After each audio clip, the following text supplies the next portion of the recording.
Hey kids, you're listening to the internet's wettest podcast about video games, consoles, and pancakes.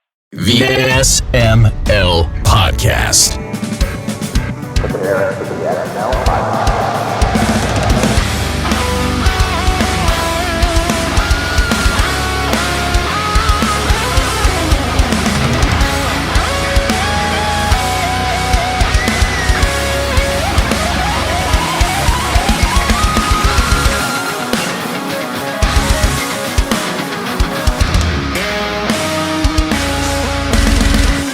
What's up, everybody? This is the SML Podcast. I am your host, Joe. Aki's here, Horror Acolyte is here, Chris is here, Pernell's here, and Andy is here.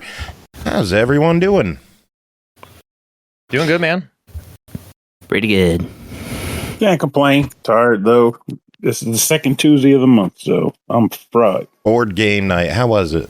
Go good this week?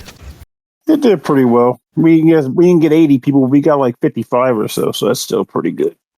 That's very good. That's a lot of people. And oh, yeah. And people come out. They seem to be having a fun time, so I'm not going to knock it.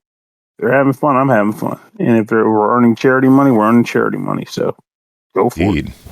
And speaking of fun, we have a fun chat lined up tonight. Anthony Flack from Claymatic Games is here. Anthony, how are you doing tonight? Hey, I'm great. Thanks for having me on. Technically, it's this afternoon for you, isn't it? Well, technically, it's tomorrow afternoon. Yeah. Wow. Talking through time. Time zones. Crazy. Sorry, flat earthers.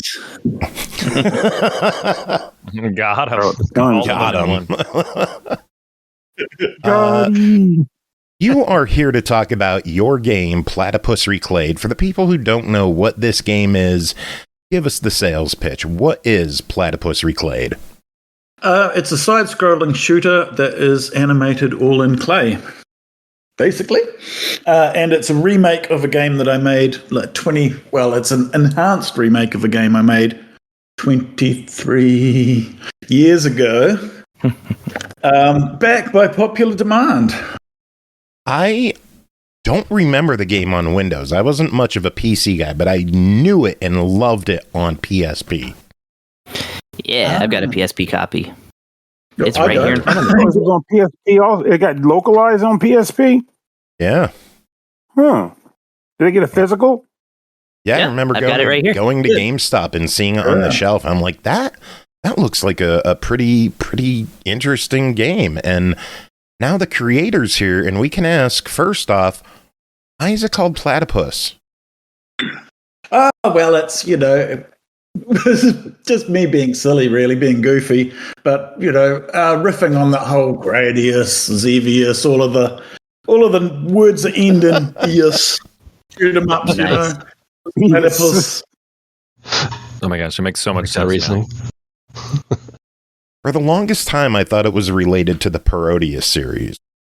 It was not related, but it definitely was, in my vein. mind when I named it. Yeah.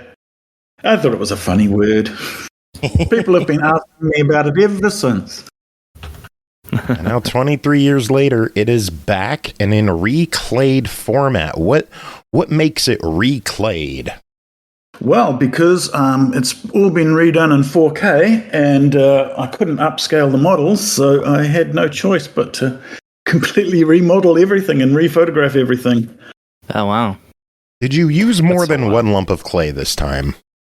I did. I actually was quite what's the word? Indulgent. I bought a whole lot of clay, and it's all been shot in color this time. The original game was shot on a Handycam, and the color reproduction was not very good. It's like an old video camera. So I really had no choice but to shoot it in black and white and color it because the color was so noisy and blared everywhere. And but now I've got a lovely SLR camera, so I can shoot everything in color. And I made a deliberate choice to buy more clay and save some of the models. And it's already, some of the models have appeared in a museum exhibit. Oh. Yeah, over in the UK. So I sent them all over. crossed my fingers that they would survive, and they managed to get through the post all right. So it was fortunate that I have saved some of the models, but I've got a whole cabinet full of them now that they just sort of accumulate. And be Christmas presents for the next 20 years. Well, they don't really. I mean, they're soft and they accumulate dust, so they're not. I guess if they were in a display cabinet, that'd be all right. But they pile up all over my house, really. What made you want to design a game out of clay? Well, I was already doing. I went to art school and I ended up in the film department. And then from the film department, I started doing animation. And then after I got sick of doing thousands of drawings, I started to get into stop motion animation. And that's when the clay style sort of developed. And then after art school, I was making TV commercials for a while, and I got thoroughly sick of making TV commercials. And I decided to use the same techniques to try and make a game. And that's how Platypus came about. So it was very sort of in the early days of digital compositing. It was right at the crossover point between video editing and digital computer editing, and I was starting to use digital compositing in the TV commercials. So it was kind of natural to go from there to start making a video game. And you had one earlier, right? Bert the Barbarian. Yeah, that was the first attempt, but that was written in DOS. It was written in something called Div Game Studio, and it was apparent at the time, that came in in 1999, that there was no future in DOS, and it was really more of an animation test case than a full game. So that was never a full game. It was just more of a demo, proof of concept. And Platypus was the first full commercial game that I released. Gotcha, cool. I played Gorillas on DOS. That was great. DOS was the future. It was the future. And like so many things that were the future, it turned out not to be the future in the future. It's now all in the past. A computer learning class in my senior year in 99. And we did literally nothing the entire year but play Gorillas on DOS and Magic the Gathering. And we all passed. That'd be right. That'd be Wildlife. That was my last year at university, yeah. And some of my friends were heavily into Magic the Gathering at that time. And we were all playing DOS games for a while. What were you playing back editing then? What? Auto exec. Oh, Doom. Doom was probably the thing that made me switch from Amiga to PC. When I first saw Doom, I was like, wow. And also, it was like the early days of CD-ROMs and the LucasArts adventures, things like Sam & Max, Day of the Tentacle. Duke Nukem also came out that same year, and yeah. Oh, one of my favorite games. DOS games. My first DOS computer, my first Windows computer, Windows 95 computer. Looking back, before that, it was the Amiga. Before that, oh, go ahead. Sorry. No, I was just saying, before that, it was the Amiga, and before that, it was 8-bit computers. I was thinking back to how small 3.5 floppies were, and quote-unquote floppies, and how little they held, and then jumping up to CD-ROMs, and all 700 meg. Yeah, and a lot of developers didn't know what to do with themselves with that much storage. How big was I remember at the time I had a what was that? How big was Platypus back then? Well, it originally came out on CD. So it was, it had all the music files. So it may have been like 100 meg or something like that. But then it was cut down. Then the second version of it came out as a downloadable game. And that had to be cut down so it was less than 20 megabytes. Because in those days, any game that was more than 20 megabytes, people wouldn't download it. Because you'd be there half the day waiting for 20 megabytes. 20 meg. I remember spending 25 minutes for 4 meg for an MP3. Can imagine trying to get a 20 meg file on dial-up. At the time, I remember we had internet at the university and used to have to prepay to use it by the megabyte. They'd have like a coin machine. They'd take your money, and you'd like, I'm gonna book 50 megabytes or something, and I would download MAME ROMs, and then copy them onto floppy disks, and then take them home, and hopefully manage. 90% of them would work, and 10% of them the floppy would fail. I don't miss multiple. That was in the days when MAME was new. Right? Back in the late 90s, MAME was new, and every new release, you'd be like more of your favorite arcade games would be on the latest MAME, so it was always a big deal. I never had a computer good enough to run that stuff. I stuck with like Nintendo and Super Nintendo emulation, or some Genesis and Game Boy in there. Chris, what all do you check out via emulation these days that you, of course, legally own?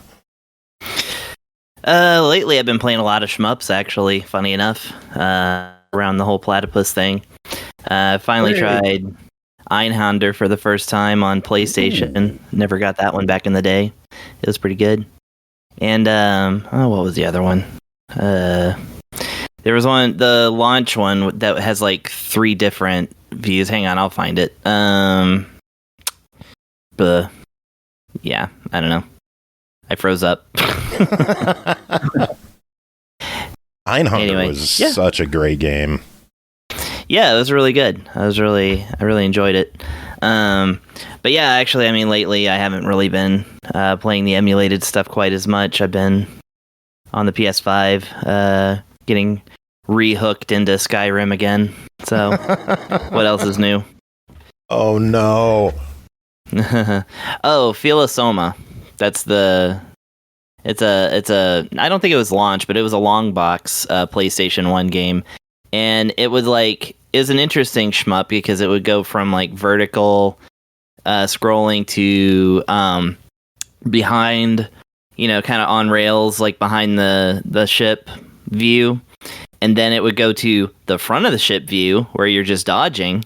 And then it would go to side scrolling. It's just like it was constantly shifting like the kind of shooter that it is. And so I was like, oh, this is really cool. Was it Clay? I have a copy of that. No. Pretty sure I do have a copy of that on the PS1. Oh, nice. Yeah, it's one of those ones that kind of passed me by. Ones that I have on PlayStation are like the little bit more popular ones, like G Darius and Thunder Force 5, and things like that. Oh, and I finally got to try. What was it? Gekido, I think. Yeah, anytime I try to remember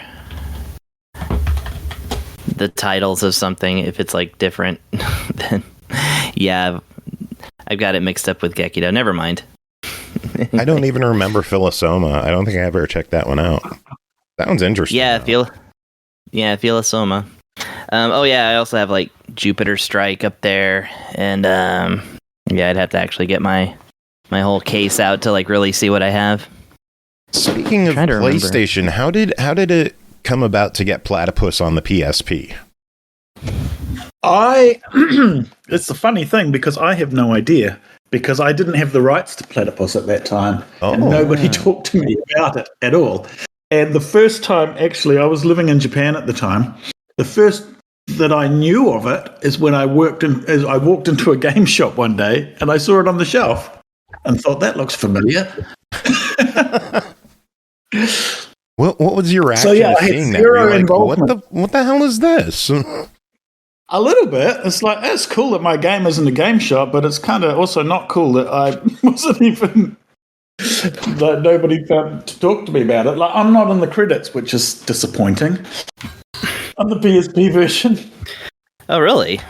That's ridiculous. Yeah, so a little bit salty about that, because it's quite a long list of credits, which it does. Yeah, I was actually going to ask about the credits, because I have the instruction book for it right here. It says original code Anthony Flack. Oh, there you go. Yeah, in the booklet. It also says music composed by Rob Hubbard, Martin Galway, Matt Gray, and Paul Norman, all older Commodore 64 composers. Yes. And then so is that like, I wanted to ask about that actually. Is that because it says C64 audio for music licensing on the new game? Is this just like kind of licensed like tunes from that era? Yes, and it was C64 audio in the first place as well. And they're all remixes of tunes that were officially licensed from C64 games, recreated in the sort of late 90s. Interesting. That's really cool. And we licensed them from them, and yeah, it sort of became sort of one of the hallmarks of the game. Almost like a cover, like a cover. Yeah, very much so. That is very cool. Yeah, I saw the names and I was like, wait a minute. I know these names intimately. What's this all about? Yeah. They're classic British composers. Yeah, that's really cool. I like that. Because, when I heard the music, I was like, this is really excellent music. And so I was like looking it up and I was like, well, that's really excellent composers. So must be why. Yeah. So they weren't really directly involved. It was more like a licensing and then kind of recreating situation. Yeah. So C64 audio was created, I think, to sort of bring these composers to a wider audience and sort of, make further use of these classic tunes. Very cool. So since you didn't have any involvement in the PSP, I'm guessing no involvement in the Xbox port either? No, not at all. In fact, I've never even seen the Xbox version because I think it came out on. It wasn't Live Arcade; it was the other. Oh, the Xbox indie games. Yeah, and they never brought out the indie game thing in New Zealand, so I never got to download it for my Xbox. Oh. But we only reacquired the rights to the game a few years back. So anything sort of between the very first version of the game and this latest game has had no involvement from me.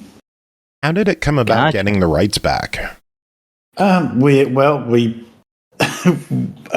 them from the guy who owned them and negotiated to buy them back. Well, that's very cool. I'm glad you got them back. Yeah, likewise. So it's nice to have it back after all of this time. But that's the reason why we've never done anything with it in all of the time in between, is that it just wasn't with us. Oh, by the way, just to in case somebody that's listening to this gets really confused about me not remembering this other shooter I have, it's Gekio Shooting King, which is a Natsume shooter. I bought the disc in New Orleans, and it doesn't work. It will not work. I've cleaned it up and all this stuff. I don't think I've had it resurfaced or anything, but yeah, just non-functioning. So I have actually been playing that on the Mister system to actually get to finally try it out. So, Chris, what did you think about with your time with Platypus Reclayed? Because you reviewed it. It's great. Yeah, I reviewed it 2 episodes ago. I don't remember how the episodes. My memory doesn't work that well. It's like either 2 or 4 episodes ago because I'm only on every other show. Yeah, no, I really enjoyed it. I really loved the charm of it. Like the presentation is, of course, really excellent. And I really like that. Well, now that I know that the clay models were like completely redone, that totally explains a lot about like the differences between it and the. I bought the PSP version many years ago, so like that's why I knew the series or knew the game already. And yeah, I just love that you can like even see like fingerprints on everything and stuff like that. So I thought that was awesome. Yeah, really good game, and it's an enjoyable shmup. I really like it. Kind of does have a little bit of a Darius thing to it, where it's kind of like it's less about sending waves of bullets, and it's more like waves of enemies. And then, of course, I like that you're ranked on. I like that you're ranked on how efficient or how thoroughly you can clear the levels. And I also like that. Well, I've never actually finished a stage with it, but I really enjoy that there's a pacifist mode, kind of like the old Taito arcade game Night Striker, which is so I guess it's like that if you don't hit or get hit by anything in the whole stage, you get like a bonus, right? Yeah. In the first stage, yeah. Oh, nice. I think there's an Only on the achievement first for that stage? too. Yeah, That's cool. I didn't know that. Yes, there is an achievement for that. the achievement list in this game is mean. There are some hard achievements in this game. Was that intentional on your end? Did you just want to be like, if you're gonna get 1,000 out of 1,000 in this game, you gotta fucking earn it? Well, it's interesting because due to just the production and the way everything was set out, I had to decide what all the achievements were going to be before we actually got to play the game, because fairly early in the process, and I had to make all the art, and we had to get the achievements translated and do all of these things. So my primary concern was making sure that whatever I chose for the achievements would actually be possible. So I played it fairly safe, I think, but I didn't want them to be like annoying either. But I wanted a mix of sort of easy and harder ones, but it was really a shot in the dark because I had to design it all on paper before we actually sat down and played it. So hopefully they all worked out all right. I see there's people who have got them all. I was gonna say, yeah, I think that mean is a very relative term when it comes to shmups. Like, we're kind of we kind of enjoy the abuse, us fans of the genre. How many achievements did you get, Chris? Oh, go ahead. I was going to say there's a wide range of skill levels for people who play shmups, because some of us have been playing them for 40 years, and for other people, it's maybe their first time. And we immediately discovered on the first release and had to patch that it needed an extra easier mode for people who felt that the existing easy mode was still not easy enough. That's so is there a new mode now? Yeah, there's 5. There's 5 now. Oh. It's probably not come out. It may not have come out in the console versions yet because we can patch it straight away on Steam, but the console versions have a process to go through. Yeah. Certification. No, I just checked. I checked the Switch 2 or the Switch version, and yeah, there's no update right now. So, it's coming. It's on the way. Yeah, that was one of the things one of the things I was going to say about what I like about Platypus is I really think that the easy mode is really well done for folks who are like kind of newer to the genre.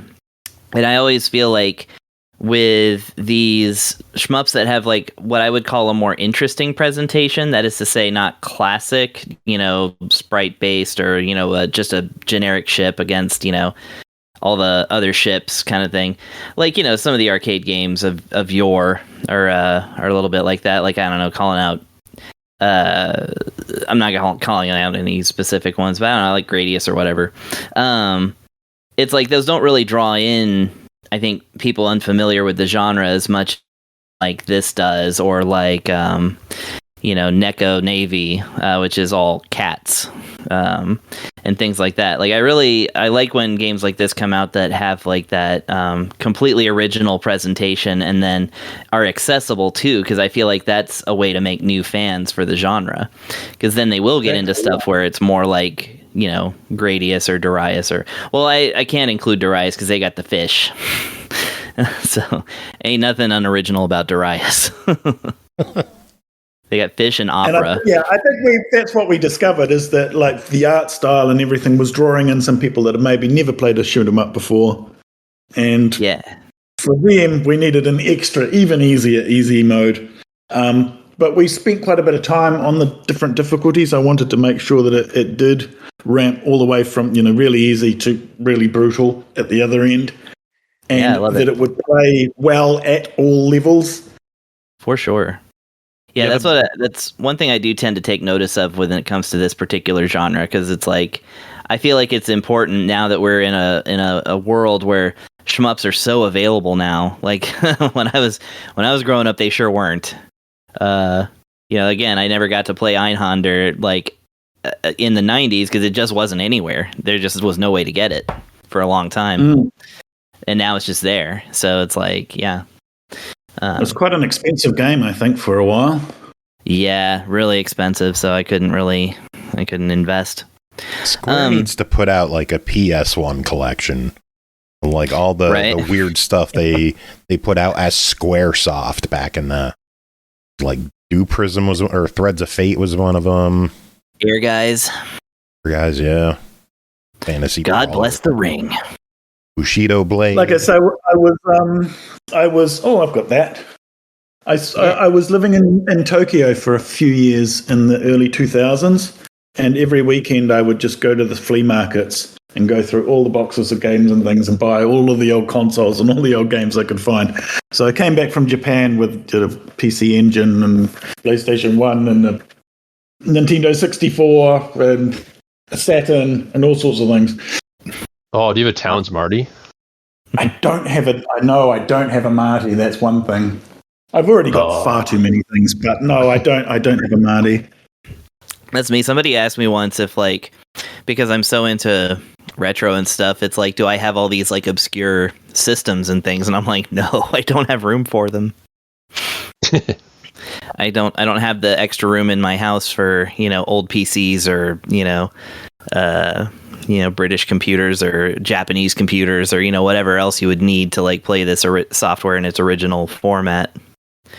Oh, I've got too many. It hasn't taken over my house, but I do have a room out the back attached to the garage, which is all that kind of stuff. If I had that room, I would definitely try and fill it. So I'm right there with you in spirit. I just purchased an Atari 2600 the other week. It's wending its way to me because I couldn't get any Atari stuff in Japan, so I only stocked up on Japanese stuff, but I always wanted a 2600. That's finally awesome. got one. I got so I had a friend / bandmate gift me or hand me down, I suppose, because he was getting rid of it, his Atari 2600 Mini, but it was missing the plastic bit that pushes back the plate that's on the cartridges, if that makes any sense. Atari people might know. Yeah, because I've got that flap. Yeah, they're sealed up. Exactly. So if it has that plate on the cartridge, I can't play it on that Atari. So I just earlier this year, purchased a it's the 7800 Plus, that digital system. So it's like an emulator, but it's fashioned like the thing. But anyway, it plays all the 2600 games. So I'm finally like, that same friend also like had this huge box of like Atari 2600 games that he just gave me, including a few of them that are still in the box and sealed up. Like, wow. I have a sealed copy of Kangaroo. Jeez. I see there's a lot, just looking on eBay, there's a lot of Atari stuff in the US. Oh, yeah. Not so much elsewhere. There's nothing in Japan. And here in New Zealand is, we had them because I played it as a kid, but certainly not the same extent. There's a lot of Master System stuff. When I got back home, I collected a lot of Sega Master Systems. Hell yeah. Yeah, I love Master System. I got into that more like about 10 years ago rather than as a child. I always wanted one as a kid, though. It was that's just cool. I had an NES and I was very happy with that, but I was seeing the Turbo graphics and the Master System and being like, oh, I want those too. I didn't know the Master System existed until probably 10 years ago, around the same time I learned about Turbo graphics. I couldn't believe I'd never heard of Master System, though. Yeah. There wasn't a lot of Nintendo stuff here at that time. So, because we were I think Nintendo had the US and Japanese markets pretty much sewn up, but they left the rest of the world. They didn't care so much, and Sega moved in. Ah. Oh, yeah. So we had a lot of Sega stuff happening in my childhood. One of the most interesting things to me is the impact of Sega in Brazil. Yeah. Where the Master still System going. is still going. Selling them, aren't they? Yeah. Yeah. It's not Sega anymore, but, they still sell them. Tech Toy, was it? Yeah, Tech Toy. Mm-hmm. Yeah. That's really fascinating to me. I think they made a documentary about that recently or something. I had no idea about that. That's very interesting. There's a whole lot of Toy or about Brazilian exclusive Master System games. They ported all kinds of 16-bit games that never came out anywhere else. Mm-hmm. It's kind of cool. And you can like go out and buy them in stores. Like it's not like a emulation or underground or online thing. It's like it's a real thriving business in that country. Yeah, they sell them. A Sega D-make of Platypus. You never know. I've been getting into a bit of Z80 programming. Z80. It's an American chip. Yeah, I wrote a port of Bombjack for the Amstrad CPC last year, which is a British computer. So I'm all up to speed with the Z80, and I could probably bang out a Master System game too, if I had time, which I don't. What is keeping you busy these days? Platypus. It's still Platypus. We're working on DLC stuff at the moment. Oh, beautiful. And planning for the next games. I had to check right quick. Bombjack is the same as there's a port on the NES that I played as a kid, and it's just called Mighty Bombjack. Go to. Oh, that's a different game. Yeah, that's a sequel. Yeah. But if you look up Bombjack Extra Sugar, that's my one. Oh, cool! I will look it up. What is this DLC you mentioned? Yeah, well, we're doing something for Halloween, and we're going to get something for Christmas as well. Oh, sweet. Are there going to be new levels, new ships? Anything you're able to talk about yet? I'm working on some new art at the moment, but we've got sort of the next patch is going to have more sort of open for modding stuff. We've already got people in our community starting to mod the game, because the original game was like people started modding it anyway, because I just had left everything exposed and people just got into it. So when we made Reclayed, we wanted to do what we could to encourage and facilitate that. Very cool. I love that attitude. What kind of cool mods have you seen people working on? Level is a mod. It's all going to be free DLC. The stuff that we're working on at the moment, and people in the community are making new levels and new things. Somebody's doing a D-make version and with sort of NES style graphics, which is quite cute. So, what about Platypus 2? Well, yeah, because Platypus 2 I had nothing to do with it, because again, I didn't have the rights. So it was made by a third party, and they couldn't really replicate the graphics very well. So it was very much, I think, I'm not very familiar with it because I never even really played it through. But it was mostly made with like photoshopped assets from the first game, sort of reappropriated. I see. So I never had any particular attachment to it because it was all done without me. But some of the Platypus fans out there also have an attachment to Platypus 2, and they've already set up a team amongst themselves to remake Platypus 2 in the new engine. So that is happening as well. So you kind of get to bring about a game that you didn't make but was made out of a game you did make. That's really interesting. Yeah, and do it again, also without me having to be involved. Right.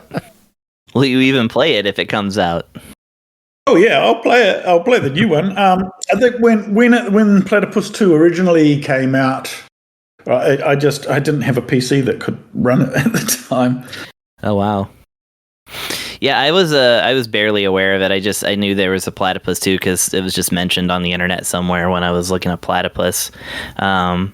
But yeah, I didn't know anything about it. I just saw your name was still in the credits, so I was like, oh, I don't know, maybe not. Yeah, I had nothing to do with it whatsoever, but it's on my Moby Game page that I do have credits on it. It was quite a few years later, I think.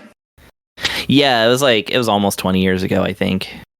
Because the original game it first came out on CD and it sort of flew under the radar, and then it was revived a few years later when the downloadable scene sort of started to kick off.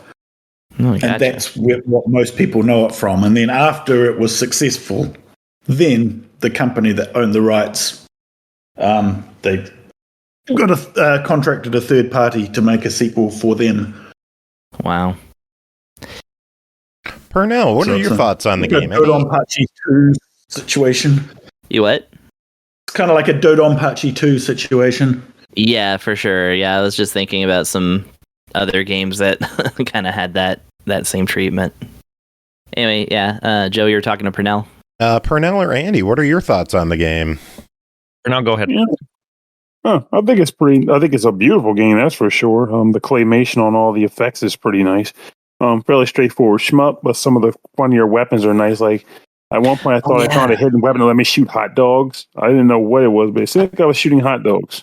I got the donut one quite a few times.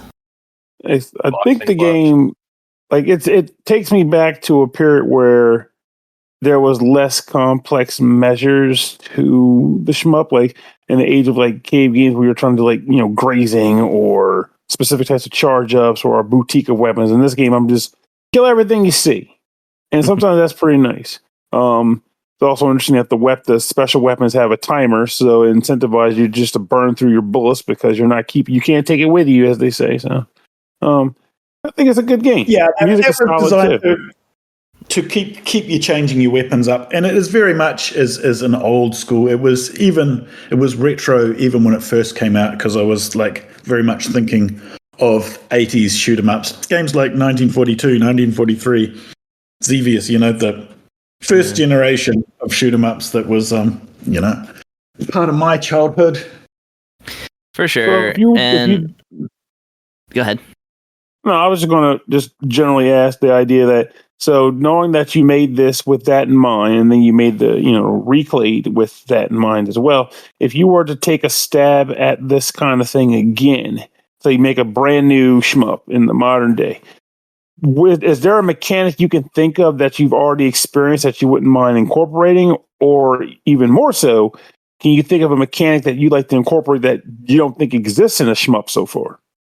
Oh, I don't have one off the top of my head, and it probably wouldn't be smart to tell everyone what it was. Yeah.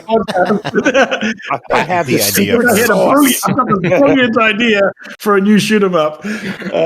Okay, no one will hear it on this show. I think if I took it, if I did something similar again, and starting from scratch these days, I would do something different with the meta structure. So something with more it's very much a classic arcade kind of, start to the end, you got lives, you got credits kind of thing. I would probably do something with more of a meta structure to it. Kind of deconstruct it a little. Yeah. Because I think that. that's sort of more the modern kind of style. I think gameplay is kind of timeless, the basics of dodging and shooting and that. But you see sort of more modern games have got that kind of metastructure element to them, and something that's more, a sense of progression. And just like looking at stuff that's like meta and incorporates like shooter elements, there's like Undertale and Athenian Rhapsody out there that really, use the shmup formula to essentially have like a RPG, but that's also like a meta game, and in that sense. So yeah, I see the vision on that. Yeah, what was one that I played recently? I'm just thinking one that I played recently. It's a must in my library. Let's have think of what it's called. See, now it's me who's forgetting the names of games. That's okay. This is me every episode, by the way. This is not unique to this episode. That's And it was. I'm going to look at it. And it's kind of has an RPG. It's basically structured like a 2D Zelda game, but it's a shoot 'em up. Oh, that's really cool. Oh, Mini Shoot Adventures. Yes, that's it. Nice. That one's cool. Well It was done, one of my Pernell. favorite games of 2024. I can't not remember that one. I played a lot of games over the years, and that was definitely one of my favorites last year. It is so damn good, and anybody that makes another game like it, I'm buying it. All right. Hey, I'll take that on board. Yeah, There no, you I go. thought that was a good little Platypus game. It Adventures. was like, just really tidily designed. I thought it's like, yeah, you guys have put this together well, and it's just like a 2D Zelda game, kind of, but a little bit smaller, and it's just everything was scoped really well, and it all works really well. I thought that was a good game. Agreed. It got everything right. Like, I can't think of a bad thing about it, and that's being genuine. Can you Clearly, they repeat knew that what they title were one doing. more time? Mini Shoot Adventures. Okay, Mini Shoot Adventure. I've never heard Yeah, of it, so that's I'm it. looking this up now. It is so damn good. Also, read my Facebook more because I talked about it. Bam! I'm kidding. But no, that is definitely worth your time. I can't imagine you disliking it at all. And they do that accessibility thing too, where like the game is really tough, but if you find yourself being like, I just want to see the end and I don't really care, you can. I remember correctly, you can pretty much turn like a god mode essentially, and just be like done. But if you want to go into the game, is as easy or as hard as you want it with a god mode and on top of it to ice the cake. Oh yeah, this And you looks can great. grind too, yeah. So you can grind, so you can build up your powers by grinding. So that's the kind of thing I mean. With sort of meta structure.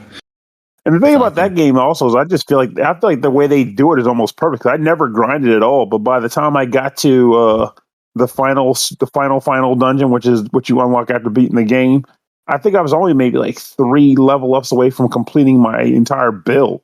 So, but even with that in mind, the ability to level up and just respec yourself on the fly, that's just genius. I think more games need to do stuff like that, where it's just like, look, we get it. You want to play around with it, but you don't want to be committed. Fine, just do what you want when you want. So could we see a what you're saying 2D is make Zelda-like Platypus made Adventure. out of clay? Oh, Yeah. that'd be cool. Make Platypus Adventure. I'll buy it. You got my word right now. Yeah, all right. Well, it definitely was one of the ones that we were looking at. So what is Clodhoppers? Clodhoppers is the game that we set out to make before Platypus came along. And we've been working on that for longer. But then when we opened our Discord, all these Platypus fans turned up. And kept getting more and more Platypus fans. So we decided we had to do this Platypus thing. But in the meantime, it's a multiplayer brawler kind of a game. And we're just sort of figuring out what we're going to do with it now at the moment, because it was going to be a game and then it was going to be a paid game, and it's kind of almost finished. So we're hoping that we're going to get it out. We may rebrand it. We may call it something, or if the version that we release is going to be called something else. But we're hoping to have it out sort of early mid next year. And it's a platform sort of brawler arena battle kind of game, sort of weapons based. People compared to Smash Brothers, but it's not really like Smash Brothers. It's much more sort of run around, grab the weapon, use the weapon kind of thing. And it's made of clay, obviously. Yes. Sort of. Okay, that was. It's got the same style.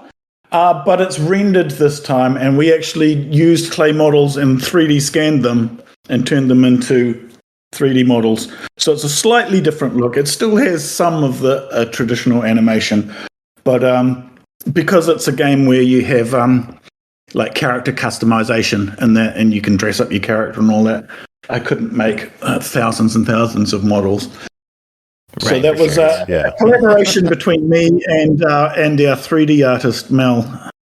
So it's a similar kind of look, but different technique. Very cool. So what is up next for Claymatic Games? Yeah, well, it will be that in some form. And at the same time as we'll be working on that, we'll be prototyping whatever the next game is going to be. I think we'll make another game using the same technique as Platypus, because people have just responded so positively to the old school, hands-on, low-tech approach. Are there any other distinct visual styles that you would like to try attempting in a game? I've done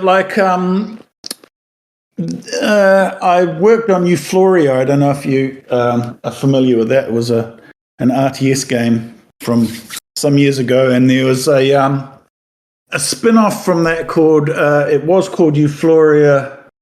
There was a spin-off called Euphoria Adventures, which came out on PlayStation mobile on the phones, and that spun off into something that was called Euphoria RPG. It's now called something else, but I did all the art on that. It's still being worked on by Rudolph, the who's the main Euphoria guy, and I was contracted to be the artist on that. And that's a very completely different style of art. I'm not sure if there's Euphoria Bioframe Outpost. That's another game that he did. I didn't work on that, but if you do a Google image search for Euphoria RPG, you'll see there's some examples there. I saw Euphoria HD. Was that you? I worked on it a bit. I did some art on that, but Euphoria RPG hasn't come out. It's being retooled, and it's been renamed as something slightly different. But there's some images online, but that was all my artwork. It's not my project, but it's my artwork, and it's completely different art style. So I'm quite happy to work in other art styles, but obviously Claymatic is sort of built around this particular thing that I do, and we've sort of made it our house style. But I came up doing traditional animation, cell animation, drawing, so. I originally went to art school on a painting. I got them through painting, so. I would like to see more games done in stop motion style, like something along the lines of like Robot Chicken in video game format. Mm-hmm. Like using actual like dolls and figures. I think that would be an interesting style. Yeah. Like a fighting game. Pretty sure Neverhood on PS1 was like that. Yeah, Neverhood and Skull Monkeys were the two. Or we could just get something like Rise of the Robots. Yeah, there you go. Perfect. I would say at this point, like an example, it's the closest I've seen to that in modern, aside from literally Platypus, was that game I reviewed like 2 or 3 weeks ago, where you were like a paper warrior walking through a paper world. Obviously, paper versus clay. But you still get that similar vibe of like seeing the paper transformations, like feel like they transition in real time, like you're not missing any beats on it. And it feels more organic, just like how when things blow up in this game, like it's like you guys feel like it's like the clay is collapsing and then it blows up and the bits are everywhere and all that. By the way, wonderful to look at. No, I was done. I was just gonna say I really love the explosion animations in Platypus, the clouds and stuff that appear. Are those also clay? Yep, I worked pretty hard on those. Nice. Explosions really are sort of one of the big tests of your animation skill, I think, working in clay, because like every part of the explosion is moving in different directions. Yeah, definitely, yeah. And no part of it can stay still. It's really obvious if you've left any part of it still for 2 frames. It's like, why is that bit not moving? For sure, yeah. No, that's awesome. Yeah, I thought that was the case, but I was like, worked wow, for that's days on those. Oh, wow. And the rest of the team was like, why are you spending so long on this? And I was like, this is how long it takes. It's going to be worth it, because you're going to see a lot of explosions in the game, Yeah. If only you could say at more jobs, this is how long it takes. Because every time we're going to get to reuse them though. Like every time I make a new explosion, I was like, I'll keep that for any future game as well, and I'll just like add to my pile of explosions. Good idea. I mean, that's how you do it in any medium. Like one of the explosions actually from Platypus was from Clodhoppers originally, and has been brought across. And then the other explosions I made for Platypus transferred back to Clodhoppers, and I'll just as we go on as a team, we'll just like continue to add to our pile of resources that we can recycle. That's awesome. I was gonna say one thing that at least I suppose the spirit of it of Platypus kind of reminded me of like of something that I've played more recently. There's another shmup that's on, I think it's on everything, but I played it on Switch, and it's called Squad 51 versus the Flying Saucers. Have you played that one? Oh, no, I don't. It's done in the style of an old black and white movie. Yes, I know. I've seen it. Yeah. I haven't played it, but yes. And then it's like it's like an old Ed Wood movie kind of thing. Yeah, like looks like everything's like on strings and everything like that. So, really the aesthetic really, really good. But I feel like the you did a better job with the gameplay aspect of it, but it's still good. It's good, but it's like it's mostly the presentation that sells that one, I think. Thank you, because we did work hard to try and make it a good game. As simple as it is, I think you could take the simplest kind of shoot 'em up, and you could just work on it, and just trying to honing the flow and trying to get the flow and the feel to be good.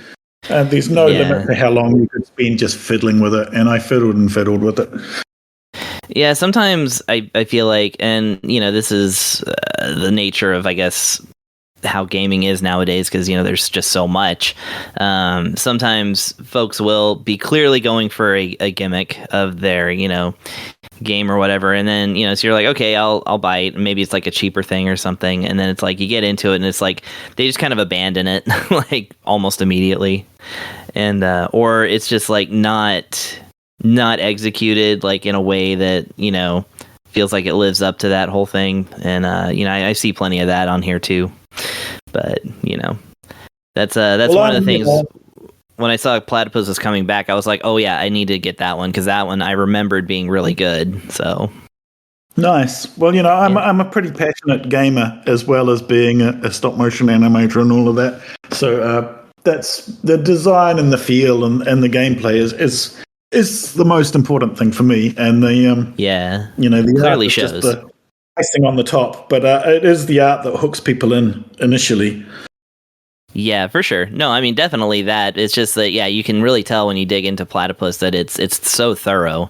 And like, you can, I guess, having reviewed games for as long as I have, and we have all this such, it's like you start to get a feel of somebody's like, oh, it feels like something went wrong with this, or it feels like this got held up somehow. Like just from playing it, I'm like, oh, I can tell this person worked really hard on this one, and it's really coming through. So it's like it's this weird like other sense that you get of games when you've played enough of them. I think so. I and thank you for saying so. But I absolutely agree, and I am someone who's played thousands of games. Yeah. No, it's like simple in its approach. It still has one of my favorite boss fights in a shmup that I've had in a while, which is the final boss. I don't want to spoil it, really. Oh, I haven't gotten that far yet. I don't want to spoil it for anyone. That was the one. All the other bosses are from the original game, and then it's got a new final boss, which sort of fresh from my imagination. Oh, exciting! Oh, I didn't know that was new, but yeah, I liked how like thematically the boss like changes his weapons. I don't want to spoil like what it is or how it does that, but I thought it was really cool. I really liked it. Yeah, the whole fifth stage was not in the original game. The original game just had 4 stages of 5 areas, and this has got 5 stages of 5 areas. Very nice. Yeah, I've been playing through like as much as I can, but it takes me a while to get like good enough at a shmup to like really blast through it. I've been playing it all week. Oh, great. We want to have it. It's got to last you a little bit, right? Right. Exactly. How are you at your own game? Are you able to get through the nasty difficulty? Not so much. Not so well. I'm sort of moderately. I'm getting older, I think. My reaction times are not what they used to be. But we had someone on our playtesting team who was a fan of the game, and he had posted videos of like these perfect plays of the original game, and we got him on playtesting, and so he awesome. was able demonstrate that everything in the nasty mode is perfectly possible to get through. It's all can be done. It can be 100%ed, and not by me, but it can be. Yeah, it's nice to know. Only 2% of Steam players have beat it on nasty difficulty. 1.2. There you go. Well, something the coder Michelle said to me: if we can beat it on the hardest difficulty, it's probably too easy. Yeah. Knowing the kind of people that are out there, because we're sort of we're reasonably competent, but still, we're not elite athletes. Well, the job is to make it. Yeah. You don't have to be the best in the world at it. You just have to make it so that other people can be the best in the world at it. So, but I reckon I can hold my own. Hell yeah. What is the highest score you've seen on the leaderboard, and has anyone found a way to like break the leader? Yeah, well, our tester Oranza, I know he's posted at least 3 or 4 million, and he found all kinds of ways to break it that we've hopefully sort of managed to address so that people won't be able to break it. I wanted to know, is there anything in the game that's not made out of clay? Like I was really into just like the journey kind of you take as, you know, like the ship through the worlds, and everything changes. The biomes all change, like even throughout each level, you know, it's not the same thing over and over again. So yeah, so that was how the game initially started as a tech demo of just like the scrolling landscapes and using these irregular sized tiles and randomly generating them. And I had this idea that you could generate landscapes, and I wanted something that was like a continuous journey from the start of the game to the end, and it was sort of unbroken. Every level leads into the next one, and you'd get to the sense of like if you were in an airplane, you know, and you're traveling from one place to another and looking out the window and seeing how the scenery would gradually change, and it would tell a story as you'd go through all of these different just gradually changing scenery. So that was sort of part of the initial impetus, like all of that time ago, for making the game and just wanting to see what that would look like visually. But what's not made out of clay in the game, enemy bullets, and the lasers and things, because I wanted them to be, you know, like lasers, like glowing lasers as part of the whole sci-fi thing. For sure. Clay doesn't really glow that well. And the text is actually rendered because How can we had to deal with language stuff. The original game was all done with real clay, and it was all animated, and I was like, I do not want to do this again. Especially not if we're going to have to support all of these different languages. But then our 3D artist Mel found a way to sort of render the text and get the same look.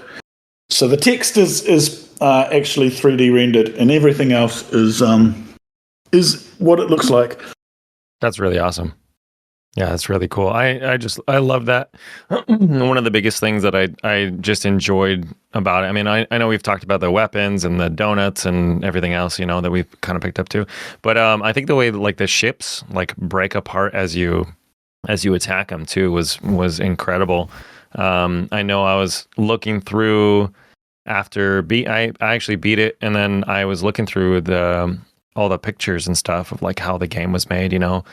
All your little like 3D models and the like Lego setups, you know, to like rotate ships and do all that kind of stuff. I thought it was really neat. But was there any like ships that you made that didn't make it into the game, or like also I guess my bonus question is like how hard was it to make it so that these looked like they were falling apart too? Because there's like wires that pop out, you know, after a certain point, or so I just I kind of improvise it. The thing with doing that, it's a lot of fun doing the damage, but you only get one shot at it. Yeah. So you got to make sure that everything goes well, and you know, because by the time you've finished, the model's all smashed up. So you start with a nice pristine model, and then I would just like gradually put some bullet holes in it, put some cracks in it, take another picture, and then we'll bend these panels off, and then make this pop out, and then it'll reveal something underneath. So I'll just like sculpt in the air and make it look like it's showing up some of the underlying fuselage and the wiring or whatever. But I think it's quite important. Like you want to have that kind of visceral, like you want to be able to. If you're going to be making everything out of clay, it's nice to actually see it deform, and you get that feel of you're smushing it. And I think that was big part of the appeal of the original game, was that you not only got to fly and shoot these clay models, but you got to smash them up, and you got to see it sort of smashing and get a sense of that visceral kind of, you know, the clay model being deformed and actually being smushed. Was there a point like after like you got upset at, you know, some shot or something and then just like smashed one? Not on purpose. That's good. I've dropped them. There's been times when I've dropped them and stuff. The thing that I would most often do was bang my head on the camera, which is annoying because the camera is overhead hanging from the ceiling. And I'd be working on the model, and then I'd stand up and then bang, donk my head on the camera, and then I have to spend like a while like micro moving the camera until it's exactly in the same position as it was. Mm-hmm. Were there any ships that like you made that didn't like make it into the game? Or no, I don't think so. I think I think we used everything that I shot because I'd usually just like, okay, we need something to go in here. I'll make a model. There it is. We'll do it. I don't think there was any models I made that didn't actually make it into the game. Nice. That's really cool. Yeah. Do you have a favorite like level specifically that you made, or like a enemy or boss? The final level was the new one, so I think I was quite pleased with how that came out. I also I made another new level as a mod, as a downloadable extra DLC. Came out quite nice, I think. The first 4 levels were all in the original game originally, but I have reworked them all, and I've different difficulties. But, we're also sort of somewhat constrained with those first 4 levels by being based on the levels of the original game. So the 5th level was the new one. The first level had the most work done on the scenery, and that is just like has some quite complicated tile work in it. And I think that all the cliffs and things came out really nicely. One of my favourite models was the globe on the level select screen that I'd made. Nice. I built it on. I just got this like circular vase that looks like a typical sort of round fishbowl glass kind of thing, and I built. I just sort of built all the continents in that out of clay, and on the outside of it, and then filled in all of the oceans with clay, and then started sticking all the little details on it. And that's the biggest really cool. model I've made. That. Yeah, so it rotates around as you select the levels. I think that came out quite nice. That was a new effect. The original game had a globe on it, but it was just a static image. And I knew I was going to have to rebuild the globe, and the globe's quite a big model, and I wanted to do something more interesting with it, so I animated it on a turntable so that it turns around as you select the different levels. And I think it came out looking quite nice. Yeah, I thought that was really... I remember seeing that in the pictures, too, kind of the process of you throwing the clay on there, too. I thought everything in this game just looked and felt really nice. Like Chris was kind of saying, too, being able to see like your fingerprints on there even was just like a really nice, like human touch to it. Yeah, I've never tried to disguise my fingerprint. I know some like people who work. Now we can find you too. Oh God! If you ever find my fingerprints in a crime scene, I'll just blame it on the game. Nice. There you go. This episode is now evidence.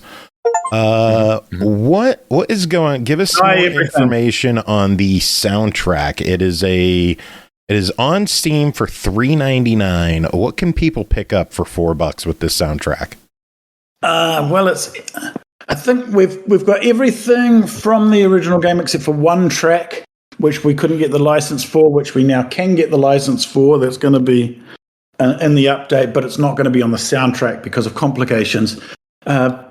Ownership between that's one that C64 Audio, they own the remix, but they didn't own the rights to the original tune. So there was a lot of complications in getting everything for the soundtrack. But it's everything from the original game. They're all like higher quality remastered mixes, I think. And there's some other tracks as well. There's some tracks from Platypus 2 that were used. Yeah, and I think track we're on going the to be soundtrack. adding a few more even. Well, it's whenever I hear the title music was from a game called Whizball on the Commodore 64. Nice. Whizball was a game that I played as a kid, and it's also the title music for my game, and it's so funny to hear. A game from my own childhood is now the title music to my game. It's a Martin Galway tune. I also really like Sanxion Level 2 music. That's a great little tune. Very cool. I know we've been chatting for a while. We should probably go around. Does anyone have any final questions before we wrap this up? I know we have some reviews we have to take care of tonight as well. Chris, any final questions on your end? I'm good. I think I asked everything I had. Andy, anything on your end? No, I got all my questions in, I believe. Thanks for chatting with us. Cool. Horror Acolyte, any remaining questions on your end? I do have one. Sorry. Is there any plans for a physical release of this? I don't think we can confirm yet, but I think there's certainly been some talk about some console physicals, maybe some like in a limited capacity. I don't know if you've shopped around. I can confirm yet. Try not to do it through LRG, for the love of God. Do a what? Oh, there's a limited print company, Limited Run Games, that I'm not a fan of, but I was going to say don't do it. I know. With those guys. Super Rare Games, though. Really good. Carnage wants to know if a physical edition would include clay. Well, I wouldn't assume so, but I could send you some clay if you want. I've got plenty here. Your signature in clay. That's a bonus. Fingerprints, man. Pernell, any final questions on your end? No questions so much as just a reminder, when you get that Platypus adventure done, make sure to let us know. We can get that sale done. For sure. Aki, what about you? Do you have anything to say at all tonight? No, not really. I'm just here for moral support. Are you awake tonight? Team. Yeah. How much time did you get in the game? Not much, because as a bullet hell shmup style game, a lot of bullets on screen don't do me any good. The whole partial blindness thing. Well, that and seizures, it doesn't really help either. There's not a lot of bullets on the easy mode. I think you could. I'd say you could get far, but I couldn't get far. I'm pacifist. Awful. I suck at everything. I beat it. I thought it was pretty accessible overall compared to like other games in the genre. Oh, I'm just bad. I'd say this was 1,000 times easier than Eartheon was too. That game was insane. No, I haven't tried that yet. I've seen it. That's the new the Yuzo Koshiro one. Yeah. Mm-hmm. Yeah. I still haven't played it. I got it pre-ordered, the physical version. I'll probably get the digital version, but I need to be able to buy it first. I reviewed it last week, and I could only get through it on easy mode. It was pretty tough. It's on my list of things to try. It's really good. You should definitely check it out because it's phenomenal. I'm really so far hard. behind. I'm only just now getting around to Einhander, but also like I just now got around to Draenus, which came out quite a while ago now, and it was like everybody's favorite. And I was like, man, I should try. I bought it, and I was like just sitting on it forever. That was the Playism published release, right? I think so. But yeah. Well, speaking of shmups, people should buy. Platypus Reclayed is available now. Anthony, give us all the info on the game. How much is it? Where can people get it? Where can people keep up to date with you and what you're doing? All right. Well, you can join our Discord, which is Claymatic. If you go to Claymatic.games, it has links to all of our socials. I think it's $15 and it's on all of the stores. So it's on the Steam and it's on PlayStation and Xbox and Nintendo stores. Nice. Yeah, and very, very good. Yeah, so go to Claymatic.games. There's a link to we're always on our Discord, so you can always find us there. But all of our socials are linked on our website. Hopefully it's not hard to find. Very good. And if you search on the game stores, if you type Platypus, hopefully it should pop up. And I can absolutely confirm it is worth the asking price. Anthony, I want to thank you so much for coming on, hanging out with us tomorrow afternoon. From the future.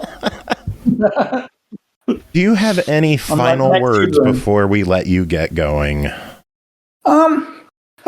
Somebody mentioned they were playing in a band. They had a bandmate. Who was that? Oh, that was me. Yeah, what do you play? I play bass and guitar in a couple of video game cover bands, as well as like some original music bands. Yeah. And, I have a band too. I've been in the band scene for 30 years. So yeah. Oh, that's awesome. What do you play? Something else I do. I played bass for years and years. Now I'm mostly playing guitar because I have arthritis in my hand. And I was gonna say you got promoted, huh? Old joke. I play drums as well, but yeah, mostly guitar and bass. It's been something I've been doing for as long as I've been doing video games. What band? That's awesome. I have a band called Yes Yes No that plays sort of original kind of indie rock kind of band, silly music. I'm playing in another band called Nye, which is like a friend of mine who's composes it all. It's like this crazy sort of almost klezmer kind of music. He writes all. We've got that band is bass, drums, guitar, clarinet, violin, and cello. So that's something quite different. Excellent. And other things. I've always sort of involved in various things. I've sort of been a bass player and guitarist for hire or for when people need me to do things. Yeah, that's pretty much me too. Cool.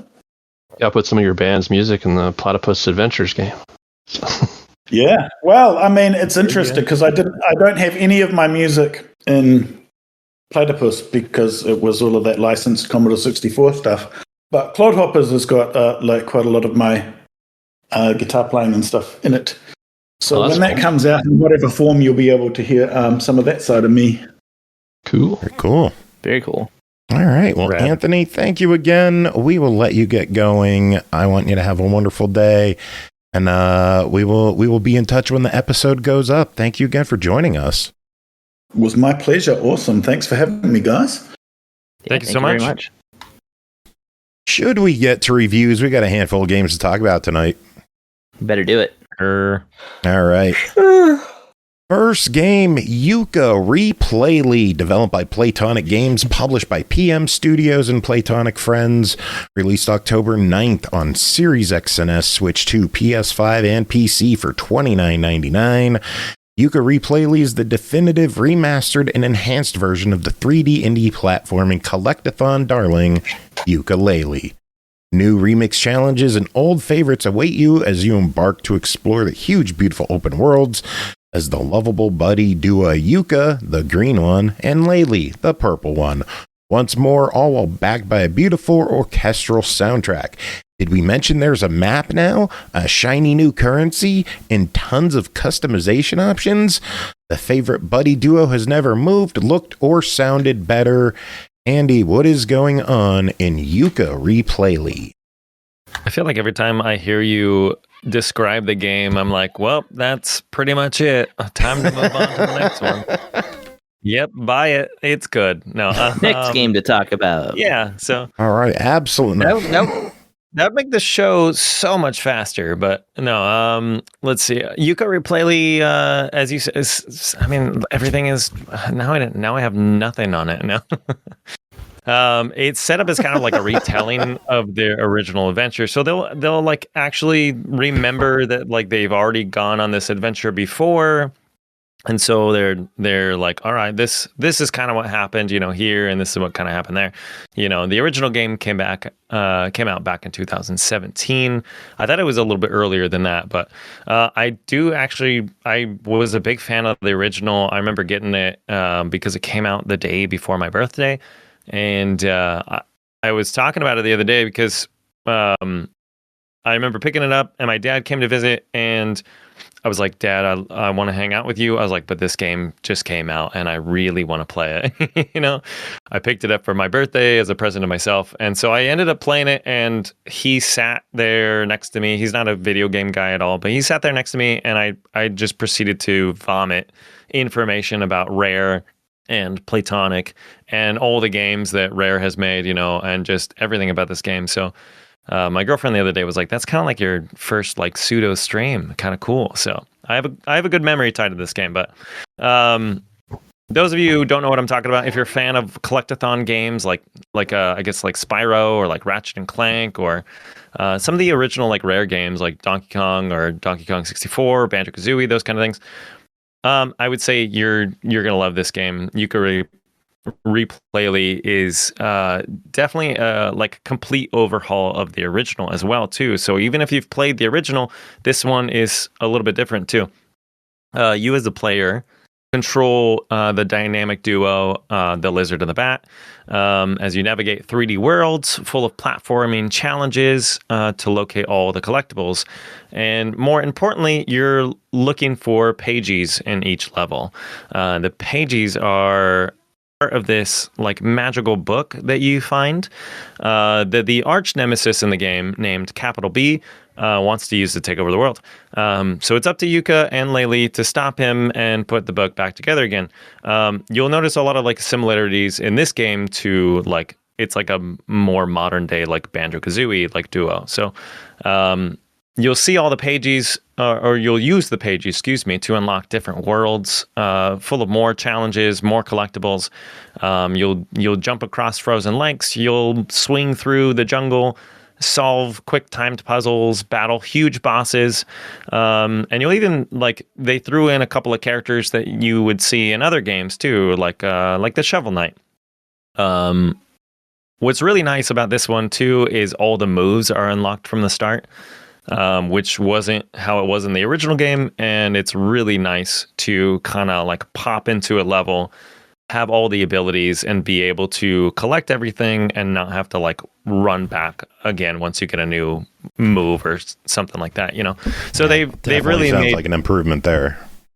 Yeah, they've made each level like very accessible for people coming into it, Along the way, you'll also meet characters like Vendy, the talking vending machine, or my favorite probably is Trouser, the snake. Very nice. Very nicely named.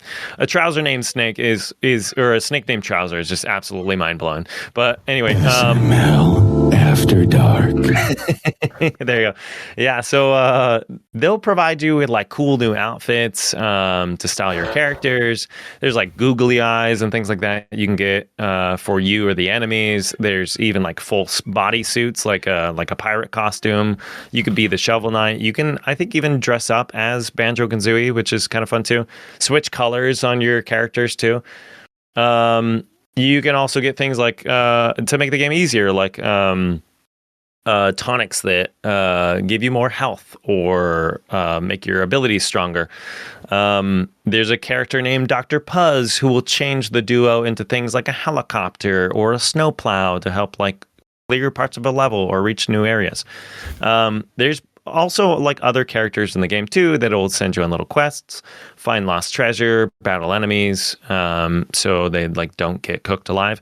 And the one I'm actually referring to is already a dead character, so he's a skeleton, so there's no cooking him alive. He's already gone. Sorry guys. There's a minecart, which any game in my opinion with like a fun minecart is both very anxiety inducing but also extremely fun. They got to bring that back from Donkey Kong Country, of course, when all our anxieties started. There's also an arcade machine level in each one too, where you can play as a whole different character named Rextro. I think I'm saying his name right, Rextro. In his own kind of like mini video game level too. What else? Since this is also a retelling of the original, like if you've played the first one, going into this one, it's not going to be the same. Like levels are pretty similar, but characters and items and collectibles are like not where you would normally find them. So it's not exactly the same game. It's a nice overhaul, and you'll have I'm reading the different store experience. page. It says, "Here come the cheeky embellishments as Yooka and Laylee recall the story of their adventure." So they're telling their own story. Exactly, yeah. And so, yeah, like you were saying, it's very much as if you were to tell the story again, like, I think this happened, or like maybe this thing was over here, kind of thing. So they do like a really good job of that too. You will also find new challenges, new collectibles. There's updated graphics, obviously, new music. There's updated music and also a couple of new tracks added as well too. Tons of quality of life improvements. There's like an adventurer's notebook that really keeps track of everything you've already collected, and then like kind of keeps a map too of everything that you've found in the game and possible areas that other things could be.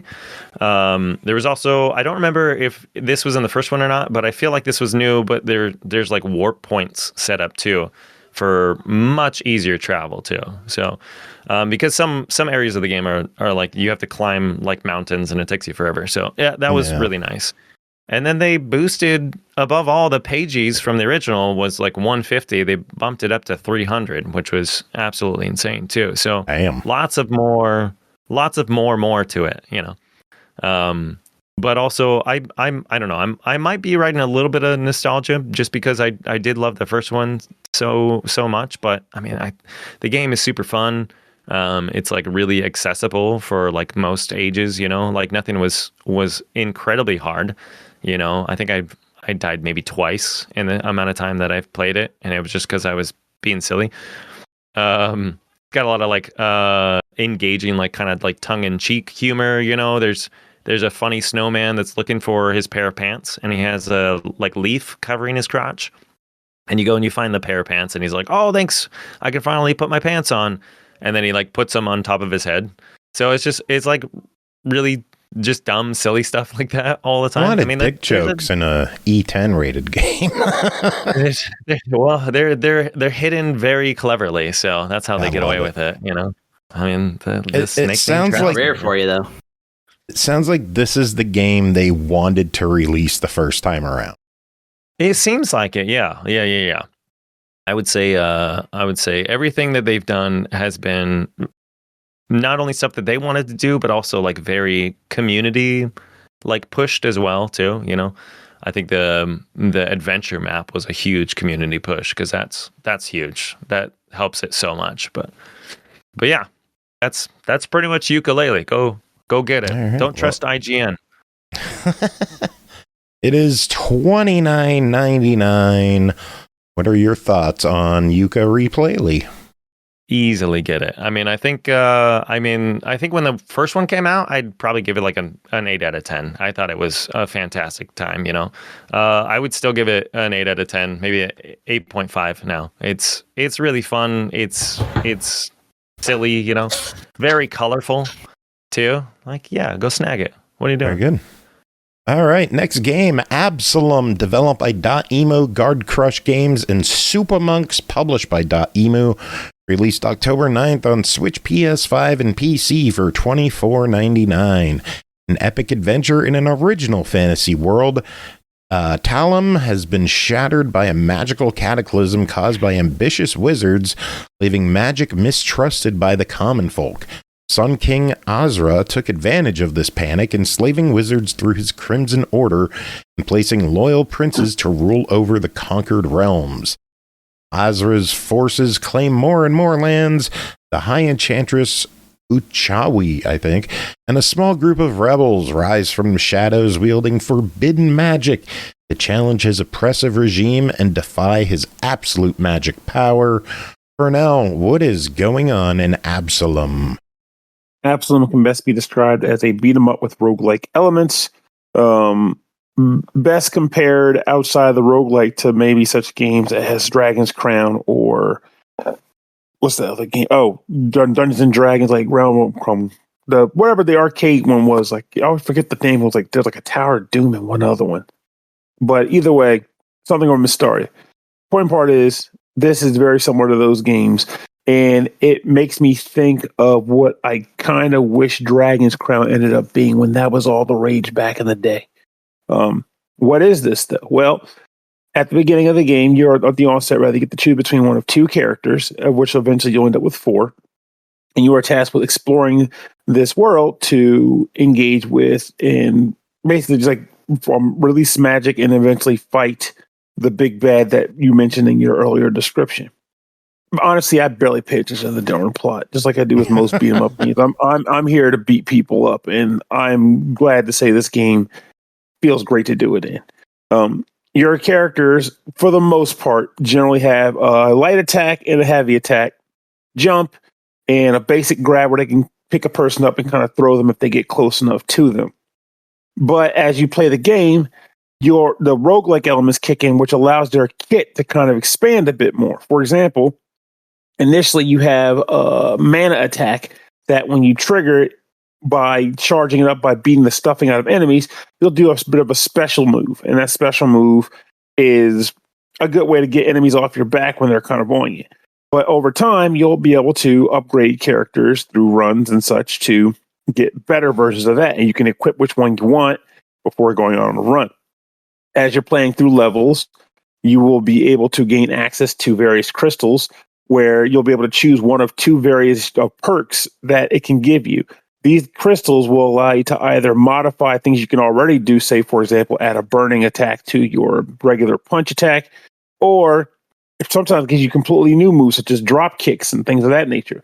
Moves that you sometimes wish you just always had, but it's not necessarily a bad thing that they slap them in there with that bit of a roguelike push, too.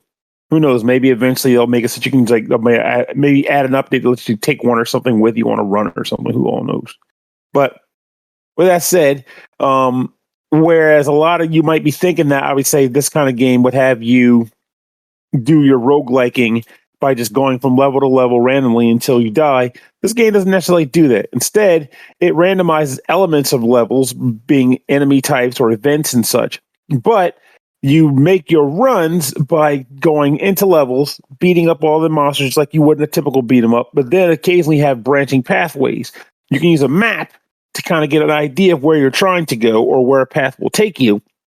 But you'll find yourself diverging to different locations over and over again until you eventually get to where you want to go. Or worse, you die. Because roguelike, you're supposed to die. The meta progression in this game involves you passing away and then getting some currency based on how far into the game you managed to progress before you died. It's almost like it's tracking how many steps you did on a step mill with a pedometer. So once that happens, you go back to the hub, you are given that currency, kick it into like a level up meter where every time you level up, you'll get additional currency, which can be used to either do things like purchase new abilities at one of the merchants and characters in the game. You might be able to upgrade your character skill trees using one of the currencies that exists, and so on and so forth. You'll eventually meet new people that will come to your town and give you even more options to expand on what you have access to there.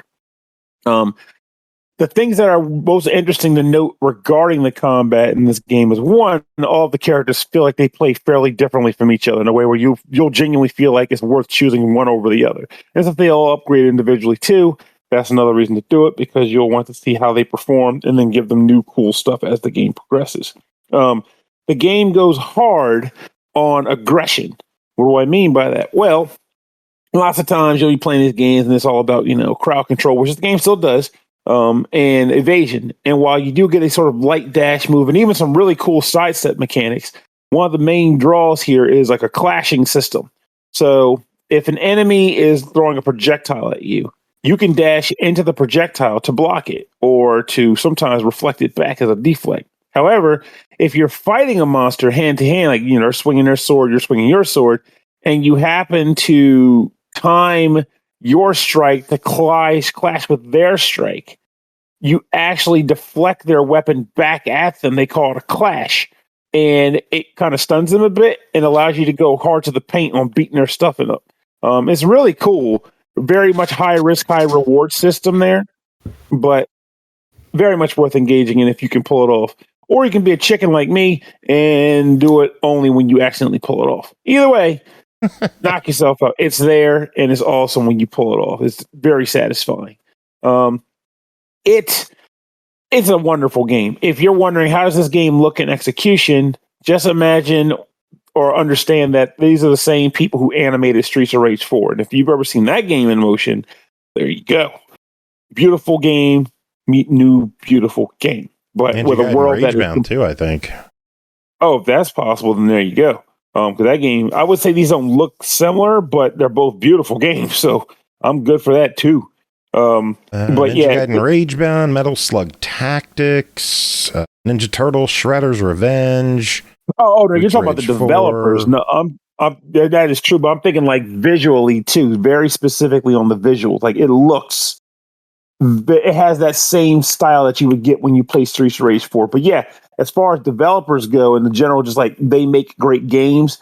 Oh yeah, Lizard Cube can't lose. These guys are freaking sweet tickums. And I have nothing but love for this company, and have since playing their goods. I said, wait, this isn't Lizard Cube anyway. Same logic. I'm tired. Nope, .emu. .emu. There we go. I don't know why I said Lizard Cube. But there's so many fucking companies. But There the are point so is, many companies. But the point is, I do know this is the same company from like Streets of Rage 4.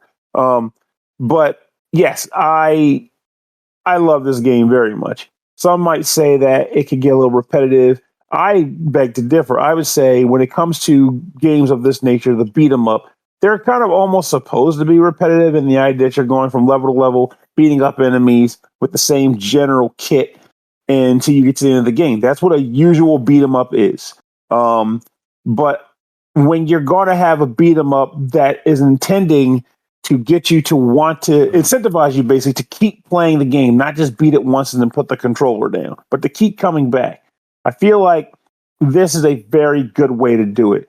Not only give you different characters, but give those characters a means of growth and the ability to upgrade them using currencies you get from your runs, and also give you variety in the locations that you will explore, thereby allowing you to not feel like you feel like in some respects maybe a run is a little more fresher than the other. You'll have goals to achieve. You have locations you're trying to get to, all the while beating the crap out of whatever steps in front of you. I think that's a good time. Music in this game is also an absolute gem too. I was just about to ask, the soundtrack from Gareth Coker is available for $10 on Steam. 51 tracks. That's a lot of music. Yeah, and it's fortunate that pretty much all of it is a solid bet. I will say it's harder to gauge sometimes if it's going to be something you want to slap to off the game, but I know it is good enough that I'd consider it. So it's good music in this thing and worth your time to get engaged with. All in all, I mean, if you can think of any questions for me, I can answer it. But otherwise, I feel like this game was rambled about enough, and I could easily recommend it to anybody who wants to get their face dirty.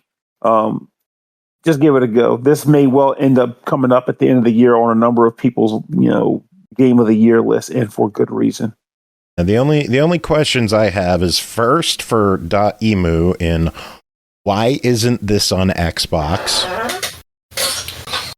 Please. And number 2, $25. What's your verdict? Easy buy it recommendation, worth your money and your time. $10 on the soundtrack, worth it? I'm gonna say sure, because I do think the music is really good. And if you're the type that likes to buy music and have access to it, well, you can't go wrong here. Very good. Speaking of games with good music, next up, Scurge Hive, developed by Orbital Media, published by Ratalaika Games, released October 10th, Xbox One, Series X and S, Switch, PS4, PS5, and PC for $14.99. Take on the role of acclaimed bounty hunter Genosa Arma on a shocking and dangerous mission. What? They brought this back? Yeah. Oh, cool, yeah. huh? Yeah, this is a great game. Spoiler already, but yeah. Yeah, when I saw Ratalaika announce this one, I'm like, that's really fucking cool. Anyway, our heroine has been contracted by the military to recover a top secret science laboratory on an obscure distant planet. To her surprise, the cause of the disaster, a notorious virus known as Scurge. which has the ability to enslave all things to its destructive will. Powered by bioprotective armor, Genosa is able to resist but not destroy Scurge. She must use her agility, her weapons, and her wits to contain and ultimately defeat the cruel virus before it spreads. Chris, and I guess Pernell, you're going to talk about this one too. My fondest memory of this is remembering our friend Jake Kaufman proudly talking about this game and the soundtrack he did for it. Vert from the it was an early one for him, right? Yeah. So what's going on in Scurge Hive?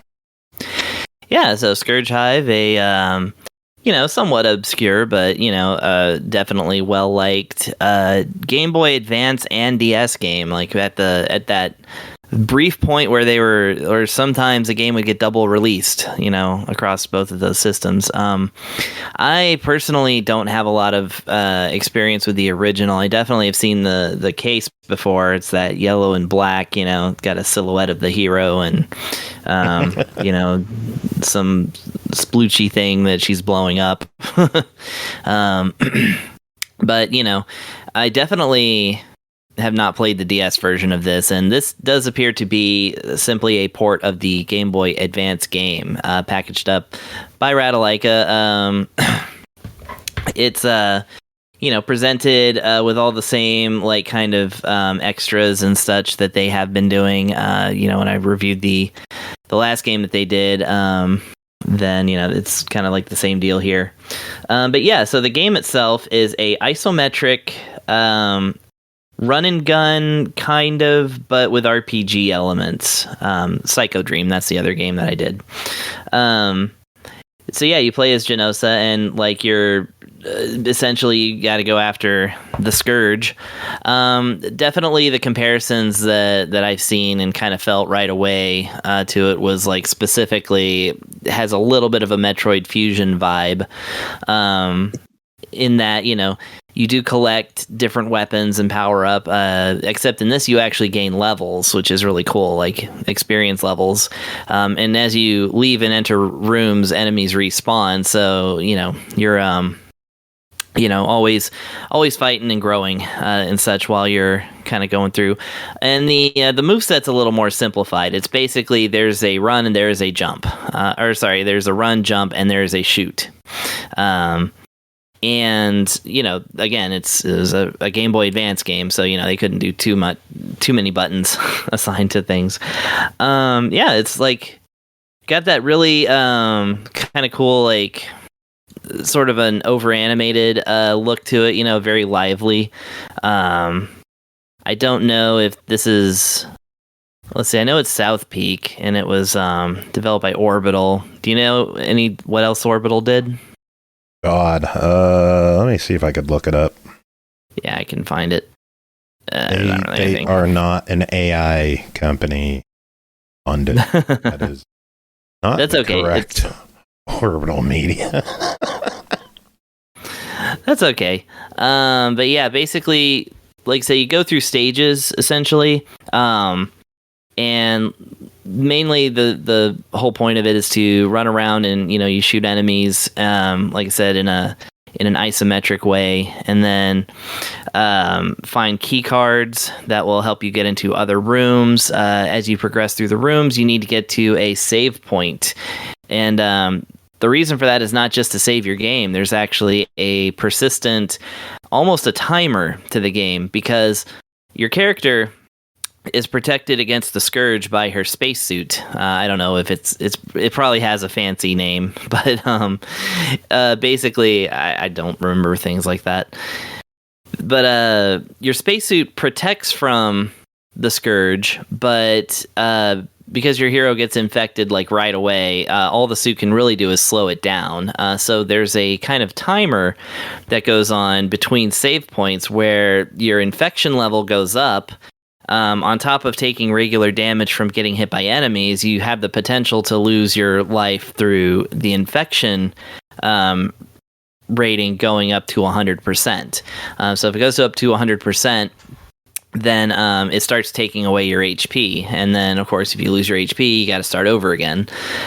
So there is a little bit of a timer quality to this, because no matter unless you're standing directly on a save spot, pretty much anywhere you go, that infection rate is going to start going up.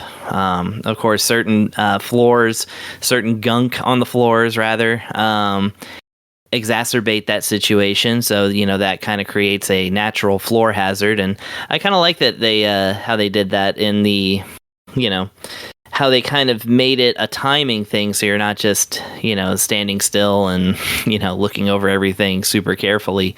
There's not, it's an action game that kind of pushes you into more action, so I quite like that. And yeah, the soundtrack is incredible. Of course, like Joe said, it's Jake Kaufman, aka Vert's, one of his, I suppose, early things, because this was 2006. 2005, 2006. Yeah, so it had to have been. Back around that time, he was working on such titles as Lionel Trains on the Track, the Candyland Chutes and Ladders Memory Triple Pack, the Game of Life Yahtzee Payday Triple Pack, the Bernstein Bears and the Spooky Old Tree. So this was definitely one of the bigger titles that he had. You got to put food on that table. Yeah. But yeah, this is definitely a cool one. And yeah, like the first stage opening, I was like sitting there jamming to it, and I posted it in my groups and stuff, because I was like, yeah, this is way good. And I love when a soundtrack just kind of comes out of nowhere, at least for me, for my experience, because I didn't know this game from its original release. I've just seen it kind of around, Wow, Jake worked on Pets, Cats 2 for the D. A classic. Same time as Contra 4. Talk about a slight difference in soundtracks. I will admit, I've only played Contra 4 out of those. I played the original Pets, Cats, but not the second one. I looked up. Orbital Media has also done Racing Gears Advance and Juka and the Monophonic Menace. I don't know that second one, but I've heard of the first one. Okay, so this isn't a developer that I know. I didn't think it was, but I couldn't really find anything on them right away. So thank you for the research. But yeah, like I said, the game it's a little on the short side. It's I think it's 6 stages total, but I mean you get to fight massive room-sized bosses. There's lots and lots of action to be had, and like I said, the difficulty does ramp up to a satisfying degree. So definitely, you get a lot out of it, but yeah, it's not a super long game or anything like that. And then yeah, so basically, like I said, since it's a Ratalaika release, they they did everything they could. Basically, brought in for one, there's the English version and the Japanese version present on the download. You do get the manual, as well as a gallery, a list of goals. So it's kind of a built-in Chivos. You get lots and lots and lots of audio, video options, input options. It does have fast forward and rewind.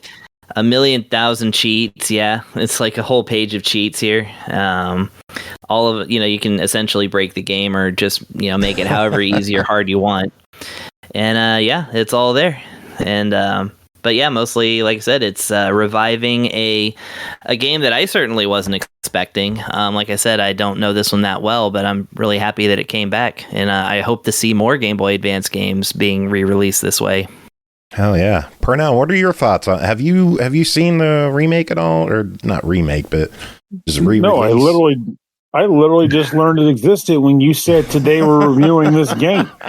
So yeah, no, I think that reaction was genuine. Yeah, I did not know they were redoing this. Yeah, like I haven't seen this. I haven't messed with this game in over a decade, but I had it on the DS. If I remember correctly, it was originally a Game Boy Advance game, but we didn't get it in that form, whether it didn't release or they just decided to move it to where the money was. That explains a lot. I'm pretty sure we got it on both. Well, I'll tell you, if you want to buy the original, the Game Boy Advance version is way more expensive. DS version can be had for 20-ish bucks, and the GBA version's 50 minimum. Damn.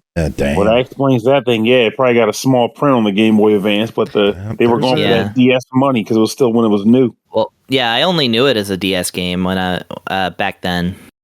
There is an ESRB logo on that box, so it did get a US release on Game Boy.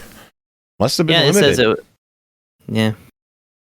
But it is a fantastic game though. Like it's one of those things where it's like I almost kind of describe. Well, like I said, I play hundreds of games a year, and I haven't played it in over a decade. But the fact that you barely described it, I was like, oh, Scurge! Like I had a lot of fun with that game back in the day, and I remember liking some of the visual effects it had when like the viruses were like popping up on the screen and stuff like that. Yeah, they splatter on the what looks like the camera essentially, like they which is pretty cool, and especially like I would think that would go over well on the DS because some of the DS games around that time would have like really interesting little ways that they would interact with the screen because that was the whole point of the DS thing at that time.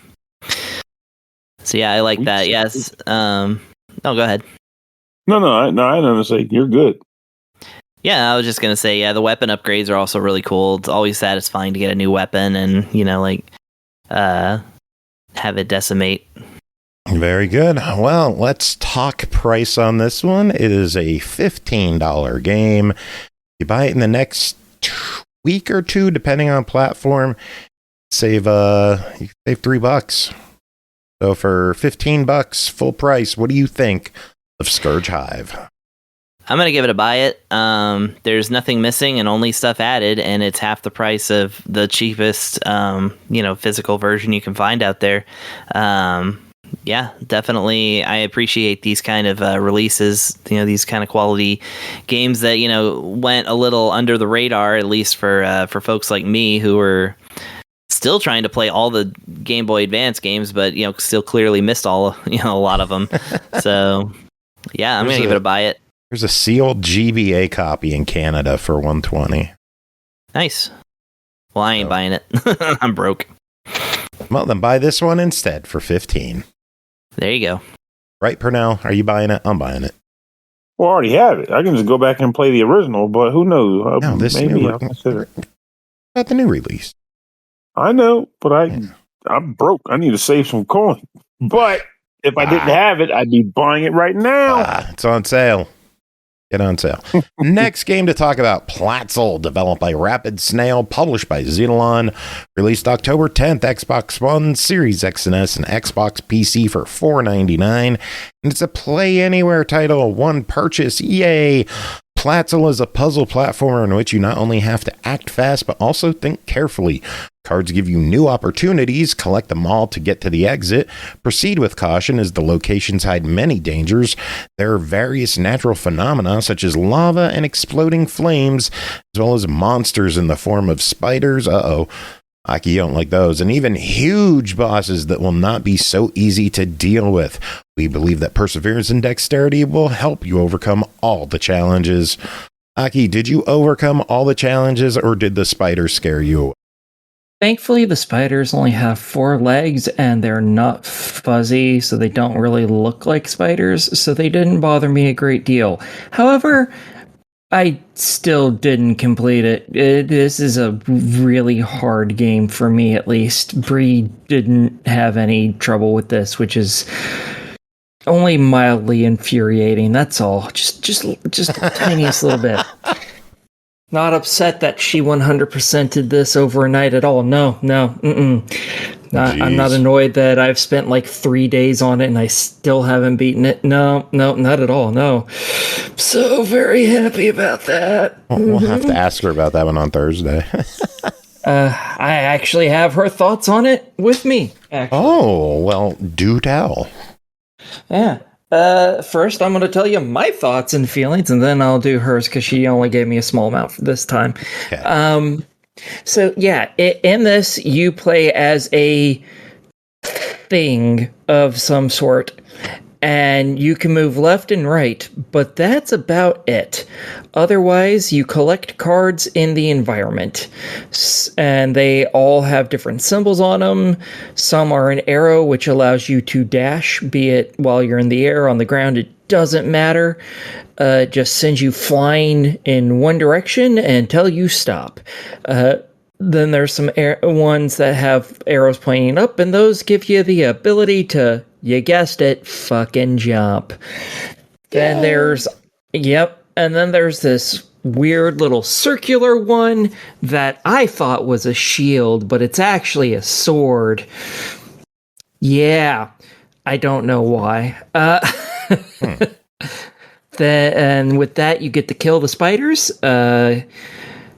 All of these cards can only be used once. There are a few other cards. I'm not going to bother telling you all of them because that's pretty late in the game. If you can get to the sword one, you're doing pretty good. I got 2 cards after that, and then I got stuck. GG. And yeah, basically what you're trying to do is you're trying to get your thingamabob over to the bright white light. So in this game, you're going into the light. Unless you die, in which case you're going into a very different light, I guess. I don't know. And yeah, this is all about platforming and trying to get things done pixel perfectly, because fuck my life, of course that's how this game plays. And yeah, so sometimes it might be like, oh hey, here's a jump, and another jump, and another jump, and another jump. And you can grab all 4 of these jumps by using 2 of these jumps. Okay. I'm totally that good at this game, yes. And then you do that, and then you fall and grab a dash, and then you have to use all of the jumps and then dash real quick in order to land on something. And otherwise, you're just gonna smack into a wall and fall to your death like a dumb bitch, like I've done thousands of times. Woo. Yeah, this game is very precise when it comes to timing, because that's what this game is. I would typically call this like a precision platformer, but it's not so much precision as it is speed. Because sometimes it's like, oh, hey, here's a dash, and a good chunk near the end of this dash is another card that's a dash. The moment you touch that, you better push the button immediately, because otherwise you're going to drop down just enough that you're going to smack into this wall instead of landing on top of it. And then you have to do the whole level all over again. Enjoy. Thankfully the levels aren't super long or anything, but fuck, they're so hard. There's also boss battles, and they tend to give you very limited stock of cards. They give you some cards just to start off with, and you don't collect any more of them during it. It's usually they give you some of one card and just one card. So like the first boss fight, the boss is trying to stab you with its 3 legs, I guess, and you're dashing over vats of liquid, and when you're supposed to dash over it and make it stab into the liquid to destroy the arm. Whereas the next one, they always seem to be the same boss, but the next one, instead of giving dash cards, you're given the sword card, and you have to make it stab into the ground instead of stabbing into you. Good luck with that. That took me like 3 hours to do.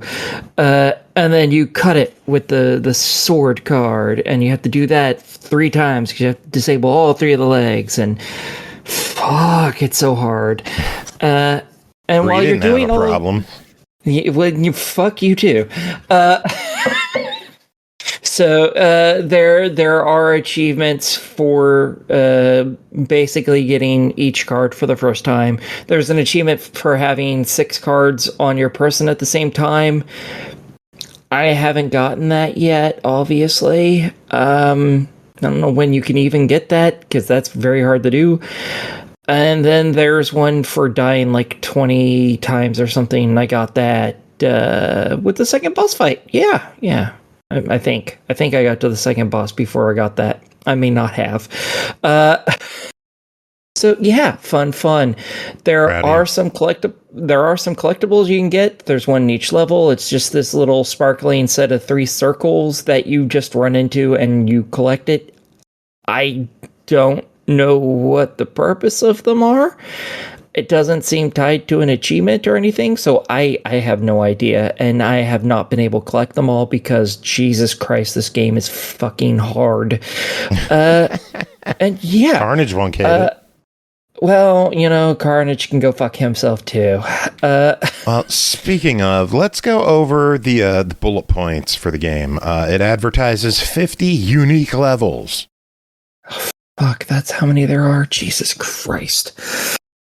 Okay, that's possible. There isn't a level select, so I have no idea how many levels I've been through. Cool. It hurts my 7. feelings if there's that many. 7 unique ability cards. I hate you. That sounds probably right. Sure. Because there's the dash, the jump, the sword, and at least 2 others that I found, so I haven't seen them all, but... And given there's 50 levels, it kind of makes sense that there's 5 unique bosses. I'm gonna hurt you, Joe. I just want you to understand that I will hurt you. I am reading the store page. That makes sense. Endless amounts of positive excitement. Positive? Is that what I was supposed to be feeling instead of obscene what levels of anger? What did Bree think about this one? What did Bree think? Okay, fine. It was one of her favorite games this entire week. Yeah, she liked the simplicity of the puzzles. Fuck you, Bree. The timing was challenging at times. Yeah, that's the challenge of the game. The boss fights definitely provided a timing challenge. You definitely needed to think out your plans and or be quick about it.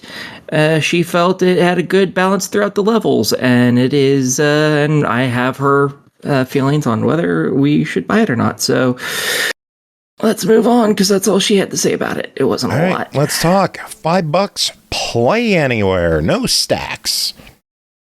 It's definitely a buy it from Bree. I think it's at least a try it from me.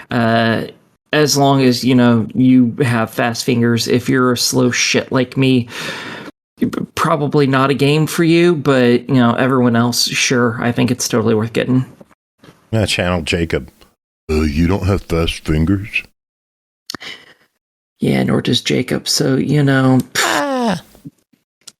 On sale for the next week for $4. Is that extra buck off worth it? Yeah, as I said, I think it's at the very least, it's definitely a try it, and I think as long as you're not a slow shit like me, it's probably a good solid buy it for you. It's a cute little game. It's very simplistic visually. I'm for it. Very good. Sounds like a winner from Xitilon. Very good. Yeah. And we have a copy to give away thanks to Xitilon, so get your entries in chat. Next game, CloverPit. We heard about this one from Andy before, and Pernell's going to talk about it this week. Developed by Panik Arcade, published by Future Friends Games, released September 26th on Steam for $9.99, a roguelite slot machine nightmare. Gamble for your life in a never-ending debt simulator. Pernell, you got to check this one out. You and Andy are both going to talk about it. So, Pernell, start us off. What's CloverPit? Aha, sucker. It sucks to be me. Guess I'm back to the Clover Pits again. Gotcha. The mines. Overmind. I mean, my first thought when I would think to describe this game is that this game should not be fun. This game should be absolutely miserable. Like, why would somebody want to play a roguelike slot machine game? And then I remembered the existence of Luck Be a Landlord, and I quickly shut the hell up. And then I played this one after, Andy's glowing dialogue about it last week. Mm-hmm. And I get it now. Like it should not be fun, but my God, is it addictive? Simply put, you're in a room, a single room. You're trapped there. I guess think something like out of a Saw movie, and there is a slot machine, and you're supposed to play it. Every round, so to speak, there is an ATM. For the record, also before I even say this, if somebody were to ever do this, they would be they'd be a monster of the highest caliber. Cause fucking hell. There's an ATM. The ATM has a required amount of money that you have to deposit within it within a certain number of rounds for that, or level of rounds for that phase. And if you don't pull it off, well, you got a bad time coming. And the only way to earn that money is from the slot machine. At its core, the base core, pull the lever, tickers roll down, and based on the combination and sequence of items that show up, if you get matches, you'll get money, just like in an actual slot machine. But if that was all the game is, I wouldn't be praising it in advance. So what makes this game special? What's the secret sauce? Well, it pulls a bit of a little Bellatra on you in that there are ways you can manipulate the slot machine to make things play out more so in your favor. You can't make it do anything specific. You can just tweak them to work more in your favor. Give an example. You might be able to get pepper. It's like a pepper that has a 15% chance of kicking in. And if that happens, you are very likely to get a positive, lucky outcome, as in you'll earn a good chunk of change on the next reel pull.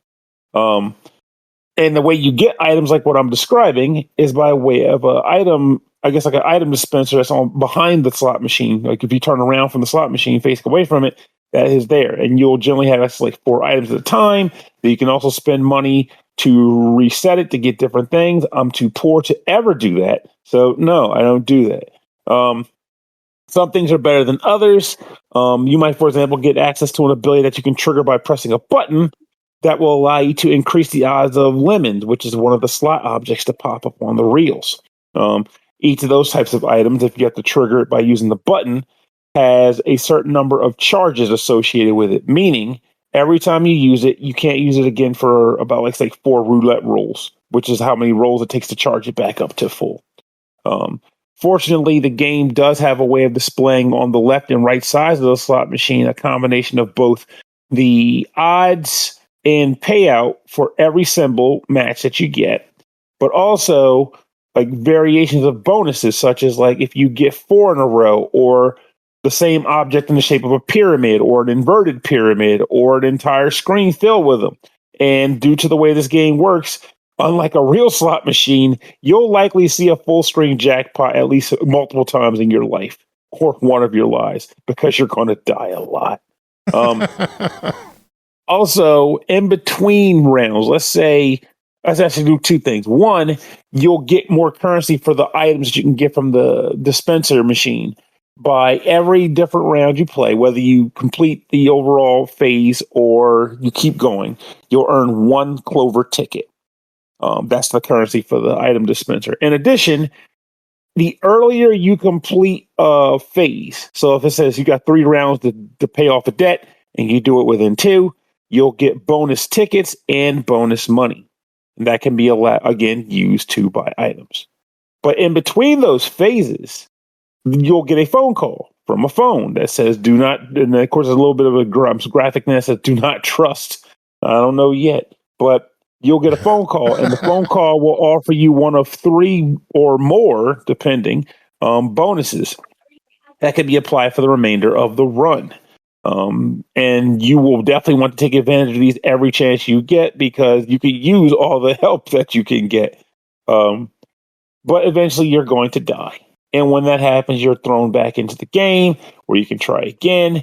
And though there isn't a ton of meta that progress through this game, there is a few things that I've noticed, though I kind of don't understand exactly what I'm doing with it yet, because to give you a small example, I unlocked a key unlocks a drawer, which I immediately assumed meant put item in drawer, carry it into next run to better your odds of progressing further into the game. But when I opened the drawer, it was just a bony, bloody arm. So it's just, GG. I don't even know. GG. It's something. I have taken it to assume that I'm going to eventually have to get to the point where I have to pretty much put something in every drawer and then get the bloody parts from every drawer and then put myself into some weird like super debt, because the parts increase the amount of money you have to put in to clear each debt phase. So I'm just kind of assuming that this game is intending for me to just have like a super phase where it's like you did so well with unlocking items between runs that now you have access to stuff that's going to get you more money. So the only way to really succeed is to just have like a completely bloody corpse where you basically just play out this super debt and succeed. But I got a feeling Andy knows more about this than me, because Andy's been kicking this game's ass. So take it away, sir. What is up, everyone? I'm Andy, and I play CloverPit.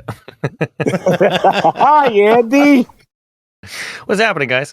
Yeah, I mean, you like pretty much described it, perfectly. You are I mean, it's like imagine like you're in a Saw movie, but instead of you're like digging your eyeball out with a spoon, it's like, all right, you just have to gamble, and it's like, okay, cool. I was actually Where's like the playing. spoon? Where's the spoon? Yeah, there's no spoon in this one. I was actually, it was kind of funny because I was like playing this the other day, and I was explaining it to my son, who is 11, and he was just like, "Oh, Dad, what do you got to do?" That's not his voice, but that's my version of his voice. And I mean, you pretty much described it. It's you get three rounds, three chances to hit that lever, or what? Well, not three chances. I don't know, how do you describe that? You go up to the slot machine. You get 3 rounds, and on each of those rounds, you can pay for a number of pulls, and that's how much time you got. There we go. It was perfect. So you do that, and then you gotta get that money, man. So the first one's like 75 coins. You gotta get at least 75 and deposit into the little ATM, and then you get like some interest back, here and there. And then the next one goes up to 200, and then 666, dude, and it just keeps going from there. Pernell, I don't know what the top score you've gotten so far. Like, how high have you gotten your monies? What's the most you've deposited? I'm not even sure. I would say the best way to describe it is that I know I've unlocked 2 of the keys. Okay. So which is cool. That's about as far as I am. I unlocked the second key, and then I was like, you know what? I'm just gonna see how far I can go with this run, right? Mm-hmm. And I got somewhere close to, my debt was like 6 million, right? And which is, it sounds you must crazy. Have had a power build. I had a pretty good build. There are so like going backwards a little bit, I'm bouncing all over the place. I'm a wild card in this review. So bouncing back and forth, there is the different symbols, and then how much each symbol pays out, and then the percentage it's going to show up. And so you can really dial in using all these lucky charms. There's over 150 lucky charms. That's insane. A lot of cereal. That is a lot of cereal, dude. That's at least 1 bag's worth. But you can really dial in the charms so that for that specific one, I did a clover build, which basically meant that I was trying to get clovers above everything else. And I got a phone call that was like, halves the chance of seeing these, symbols, or clovers show up more often, kind of thing. And then you're really trying to build your whole like run around one specific like symbol, And then, as Pernell brought up too, there are other builds, and there's like secret builds and things that boost your luck and things that will totally screw you up.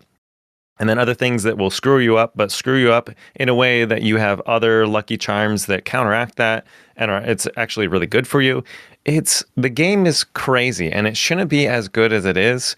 You're trying to get keys, you're trying to get money, you're trying to get symbols. I tried to find one item out of my lucky charms that shows up like all the time too.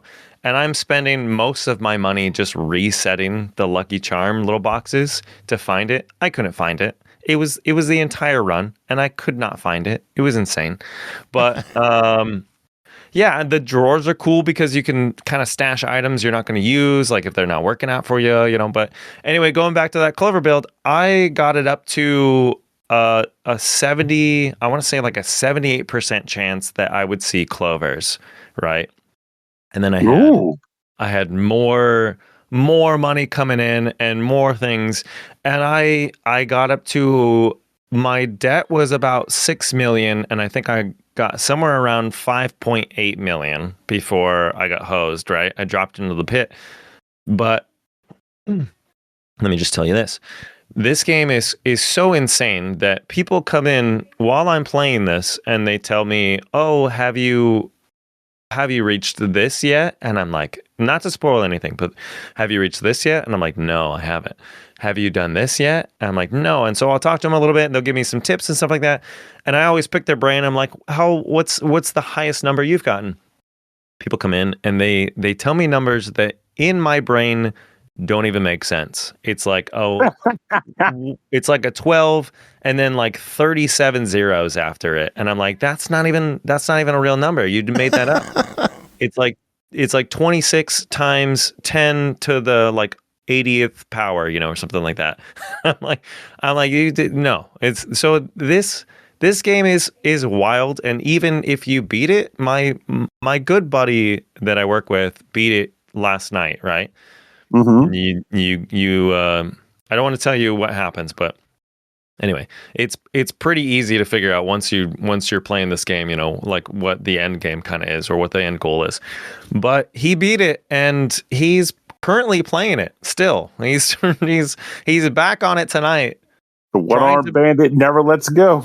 Dude, he's trying to beat it more. I don't know how you beat it more, but he's trying to beat it more. It's so addictive, and it's so fun, and it's cool to like find these little like combinations and runs and things that work well together, and things will kind of highlight up if you have another item in your inventory that will work with another item. It's ridiculous, but it is so good. I got to ask you a question as a person who's also playing this, though. Yeah. Though you're probably well past this question, given how well you've been doing, but is it even worth going for the deadline bonus, or just using the time you got to stack as many coins as you can get in anticipation of the crappy challenge request they give you later? What do you mean by the deadline bonus? You're talking about like keep going? Yeah, because on one hand you risk pulling 666, which is garbage, but at the same time, I'm like, okay, I can get 7 tickets and 18 coins if I wrap this round up early. But if I don't wrap it up early, I have time to amass more coins to give me a leg up on the next deadline. Oof, it all kind of it depends on what you're going for, right? And so not dying. So the 666 will show up, and it'll take away all the coins that you've earned in that round up to that point, right? Mm-hmm. But there are also builds that make the 666 really good. So you want to hit it, right? And so there's like you were talking about, you got a piece of the corpse, right? Yeah. There's corpse builds, and there's builds that you have to just like randomly discover that don't make any sense. We're getting raided. I love that scream so much. Lady Magritte,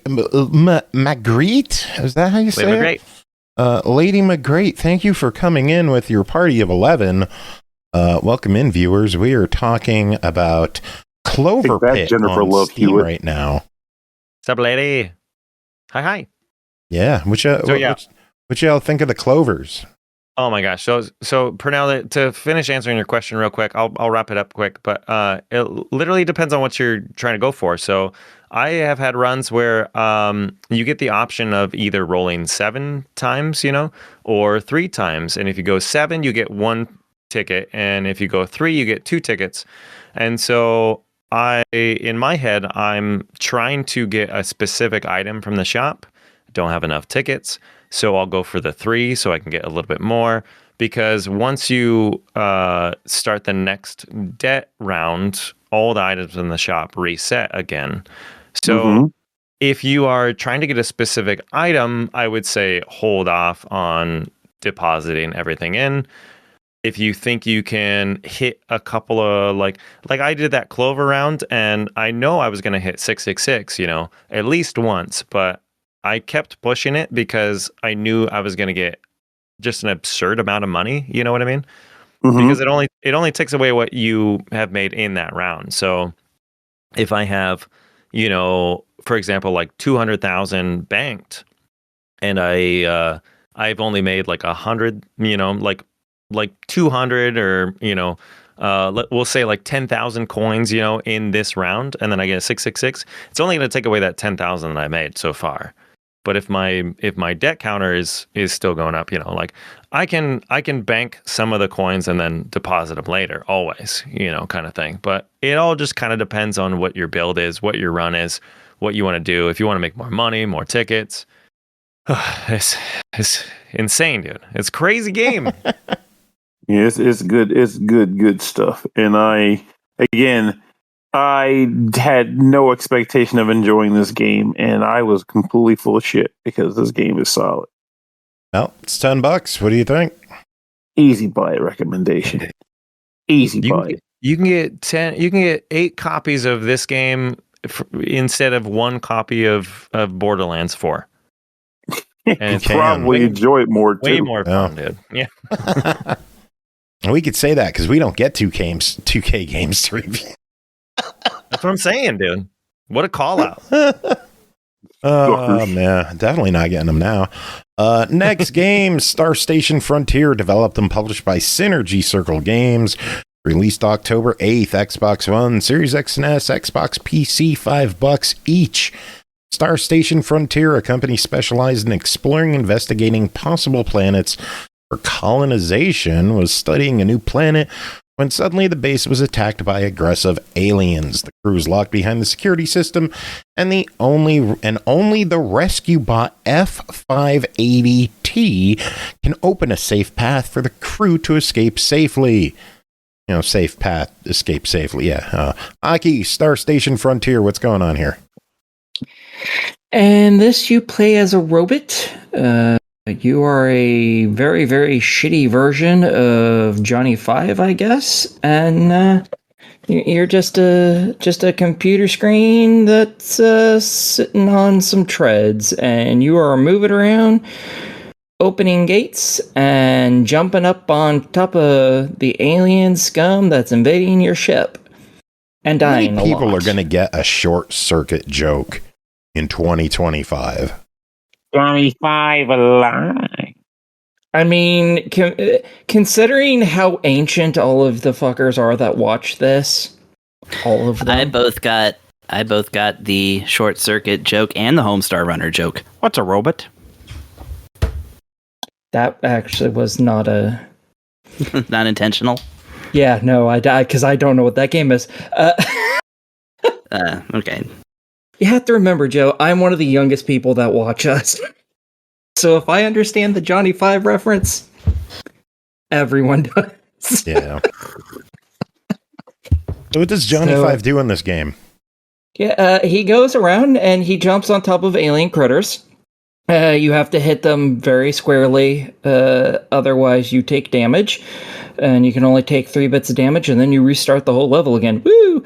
But as long as you jump on their central part of their body, usually I would say head, but if their head isn't the center, then you're fucked. They get crushed and are obliterated, and they drop some little crystals that you can pick up. Woohoo! Crystals serve absolutely no purpose, but they do give you achievements, so I guess that's a purpose, just not in-game. While you're doing this, you're also activating laser grids that are around to either allow you into areas or disallow you into them. Usually if you turn one off somewhere, it turns another one on, and they're all kind of connected to the same terminal, so like you'll turn one and it'll change the green laser from this place to this other place, and then you can get to another computer and you can activate it and it changes this blue one and puts it over in this other place, and so on and so forth. And you have to get out of every level, which requires you to eventually unlock the red door. Dun, dun, dun. Yeah. Otherwise, there's 2 different types of collectibles. There's collecting the little crystals from the dead critters, and there's also some energy things that you get to pick up.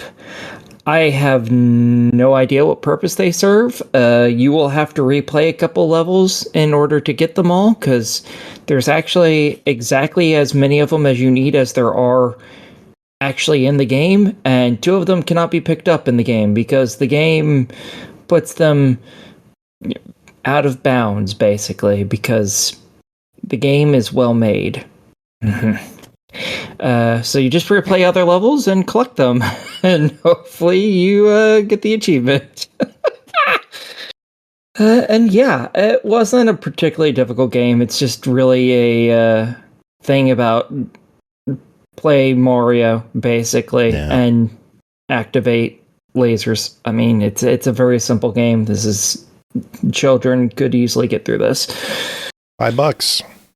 Sure, why not? This is a fuck it, why not game. It's not particularly good, but it's not bad either, so Achievements, yay. Exactly. All right, next up, we got a preview of a pinball game that makes you mad. Sounds like. Developed and published by Azimuth Studios, it is, quote, releasing soon on Steam. Imagine a version of Pinball 2000 that actively wanted you dead, and you'd be on your way to understanding a pinball game that makes you mad. One button, one ball, hours and hours of utter agony. A pinball game that makes you mad is a pinball game that makes you mad. Andy, what is a pinball game that makes you mad? Dude, screw this game, man. The answer? This one. This is exactly. This sounds like a winner. I'm liking this already. This first reaction. I've never, you guys know, I love these like trolley games, you know, but I've never been a huge pinball guy. Like I appreciate it. I think it's cool, but I'm not good at it, you know, kind of thing. This one is so hard, man. And there's points in it that are just like so aggravating. It is literally just like set up as a like a pinball table, you know. You got the bumpers, you got the paddles, you know, you got everything kind of flying around. You got the cool like background and stuff like that too. And then there's this guy in the background that is like quote unquote encouraging, you know. It's so let me set it up real quick. It's all these games I feel like kind of have this air of like you feel stuck in life, and here's like a way, and like you're stuck, you know, like, and you're in a little ball, and life is all about facing the challenges, you know, and rising above those challenges and becoming a better person by the end of it, you know. But you can't become a better person if the game is literally just like trying to destroy you at every twist and turn. So it was like a encouraging voice that comes in, and so for example, let me paint the picture here. You're moving around, you're like setting up a shot, right, where you have to gain enough speed, hit I don't know what everything is called, the paddle and bumpers. I think the paddles, right? You hit the paddle, right? The flipper. And then there we go. Okay, the flipper. I'll probably still call it a paddle, but the flipper. That's fine. And you're coming through and you're lining up the shot, and you have to like gain the first like area of the game. You have to gain enough speed just to make it over this little baby hump in the scenery, you know, so you can move on to the next area. But if you don't get enough speed, you'll roll backwards, and then you set the shot up again, and you keep doing that like over and over and over and over again. And then you'll get a little bit farther. And the next area is literally you have to go almost straight up, right, on this thing. And it's all physics based. It's all gravity based, you know. And wherever you hit your guy in the ball, like or kind of like scoop it almost, you know, is sometimes random. Sometimes he flies in the direction you want. But I could never get him to go the direction I wanted. He just goes off wherever. And then the voice comes in and is like, hey, that's a pretty interesting technique you did there. Like, did you forget something at the start because you went all the way back down again? Like, that's very interesting of you. And so it's one of those, like, you hear it and you're kind of like, all right, if this was like a buddy of mine, he's just screwing with me. He's fucking with me punched right now, in the dick for that. But then he comes back later and he does it again, and he'll be like, that's kind of weird. Is this like a new speedrunning technique? Like, that's kind of interesting that you went all the way back to the beginning again. I'm like, I hate this guy, dude. But no, I rage quit probably a couple of times, you know, turned it off, and then came back to it like, you know, 20 minutes later. I was like, okay, I got to beat that section, you know. I don't know. It's the same insane like like drive that I have with CloverPit too. I mean, I want to hit that next number. You know, I want to make it through that next little area, and so I come back to it and I punish myself more, and I get a little bit farther, and then I fail again. I go all the way back to the beginning. There are so many twists and loops and turns that will take you farther in the game or drop you all the way back down to the start. And I can tell you for sure that when you go back to the start, there's like a little wire in your brain that kind of short circuits a little bit, at least for me. And I gotta take a minute and, you know, come back to it later.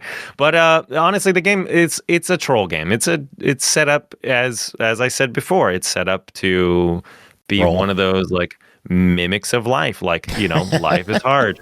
You know, and you're going through challenges, and you know, if you overcome those challenges, you're a better person. You know, but man, did you beat the demo? Like, no, dude, I am not a better person, dude. Did you know someone beat it in 2 minutes? I believe it, because there's just maniacs out there. Yeah, that blows my mind, dude. I am literally on I'm on hour 2 or 3 or so, and the timer keeps going just to kind of mock me. And I'm like, should I start a new run just so I feel a little bit better about myself? No, I keep going. There are, however, checkpoints. So the game encourages you not to use checkpoints when you first start, but there are checkpoints to make things a little bit easier, you know, as you're coming back. It is fun as much as it is frustrating. Like I said, it's got that one more run kind of vibe to it. I'm not sure when does this one come out? Do you know when it comes out? We don't have a release date yet. It just says planned release Q4 2025. So the question is should people wishlist this? Should they follow this? Should they ignore this? Should they at least grab the demo? What do you think people should do with a pinball game that makes you mad? Oh, it looks like in their little trailer here, it says coming November 4th. So maybe coming up quick. I would say I'm like a sucker for these kinds of games. I mean, you know that. You always hit me up first and you go, hey, do you want this one that's going to piss you off? Yeah. And I'm like, absolutely. So I like this kind of game. If you enjoy pinball, it's not pinball, but it is like if you were to put pinball on steroids and then have a bunch of strong security guards behind you watching your every move, you know.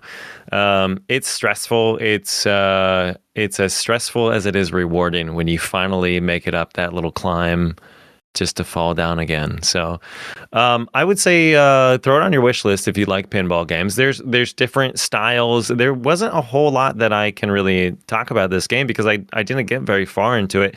It's a challenge. And if you like challenging games, like I would say wishlist it, check it out, download the demo for sure, you know, see what you guys think about it, because I will go back to it. I just need a couple of days, you know. Are you looking forward to the full release when it hits? I will be, you know, it like,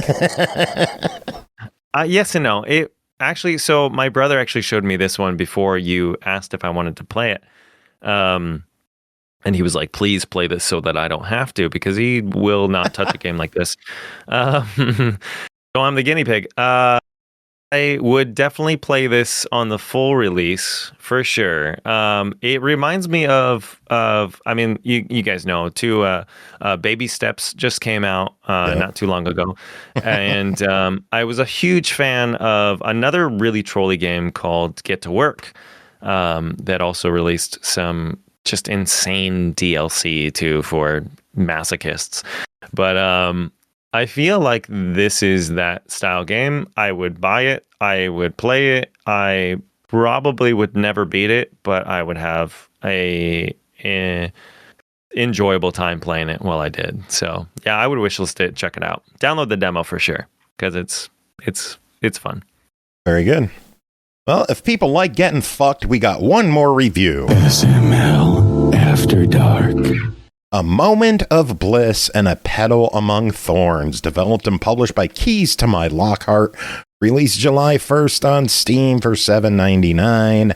A harem of desire unfolds within your own home as every woman around you burns with a sudden, insatiable hunger. With a seductive AI whispering in your ear, navigate this erotic labyrinth and uncover the shocking truth behind their newfound lust. Aki, it's your time to shine. What's going on here? Well, this is two parts of a trilogy of games. The first one technically came out in 2023, and it's Petal Among Thorns.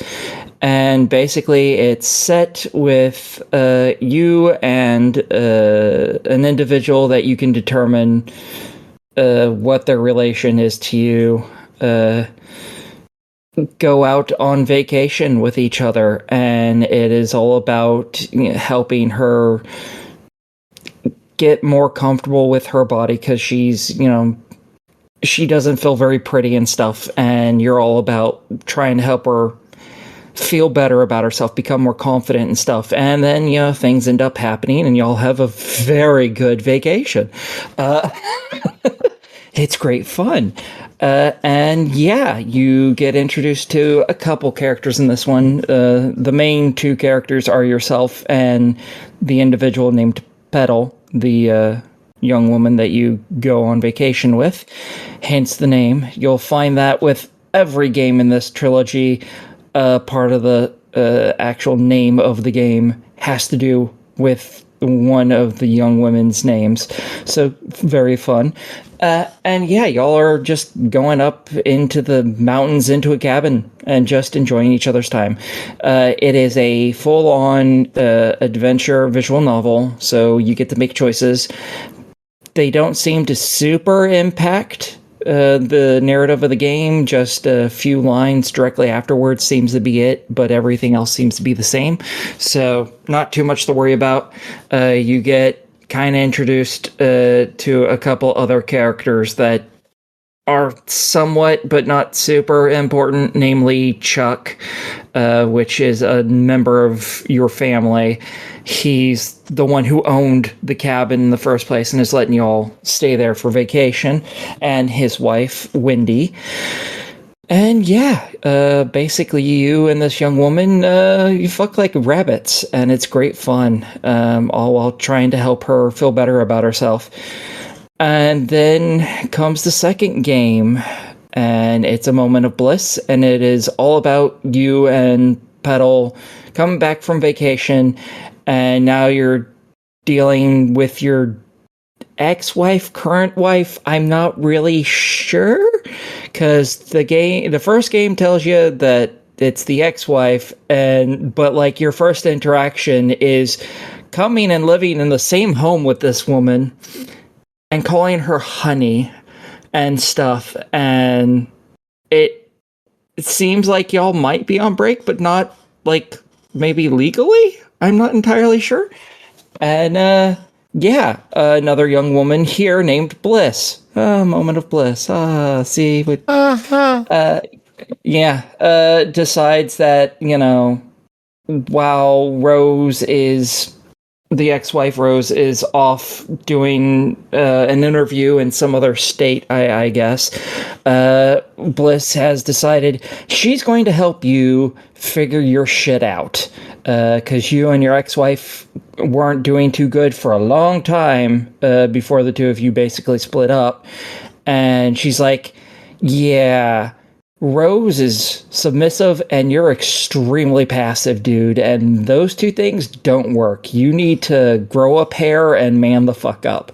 So she spends basically this the entirety of this game helping you figure out how to become more dominant and domineering instead of, just being a doormat, as she calls you, as well as helping you hook up with other women throughout the entire game. So you still have Petal that's around that you're still able to hook up with, but you also have started writing a book And now you have some people who are thinking maybe they want to put some money into this and make it an actual TV show, even though you only have one chapter of this book, which is not how that shit works. And it so happens the head animator is this really attractive blonde. And, well, would you know, her name's Charm, and you're going to charm the pants right off her. That was a bad pun. I'm sorry. Yeah, it was. I felt bad the moment Come on. I said that. Anyway, so yeah, you're learning how to deal with all these people and how to basically grow a pair in order to try and convince your ex-wife, current wife, whatever the fuck you are, to get back with you and patch things up, basically. So yeah, it's real fun. There's a whole bunch more people to have sex with in this game than there was in the first game, because again, it was just mostly about you and Petal, and now it's you, Bliss, and this girl and that girl and this other girl and maybe that girl too. It gets a lot better if you like. Yeah, if you like more harem-y stuff, the second game is a lot more for you.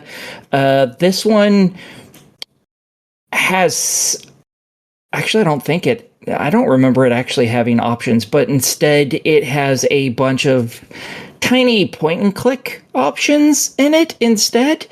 For instance, you get a new phone and an ARG glasses with this little AI named Susie, who is a super AI and is going to help you with all your shit, be it writing your book or helping you get with all the girls around you, because that's why.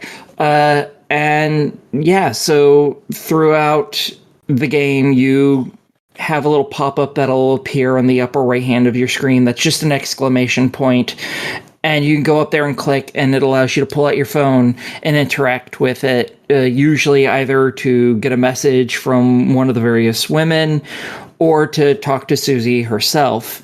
And then there's other times where you have to click to go to different areas or click on different objects in order to continue the story. It's very simplistic when it comes to stuff. It's not like it's making any puzzles or anything for you. It's usually you can interact with one thing to continue it, or you can interact with the phone before you do that, is basically how it ends up working, which has screwed me up a number of times. Because I went immediately from the standard visual novel to this, and I don't know how many times I've probably missed the fact that I could interact with that phone and never noticed it and just continued. Proud of you. Yeah, sometimes the character will actually say, I can do this, or I can talk on my phone. So at times when that happens, I'm like, oh, pay attention to the corner. The phone will definitely be there. It's good. I enjoy it. You can even dress the little AI up in different outfits, so that's kind of amusing. And yeah. Any questions for me, Peanut Gallery? No. What's the price on the two of them? Because it said it's two different games. I just had the price for the one because I thought it was a game. Well, at this point, Lockhart doesn't have Petal Among Thorns in any of the available places, the typical places like Itch.io or Steam. It was removed off of Steam years ago, I think, probably last year would be my guess. And it's still available if you subscribe to their Patreon. You get a little area in their Discord that gives you access to downloading literally all of their games, including ones that are currently in development.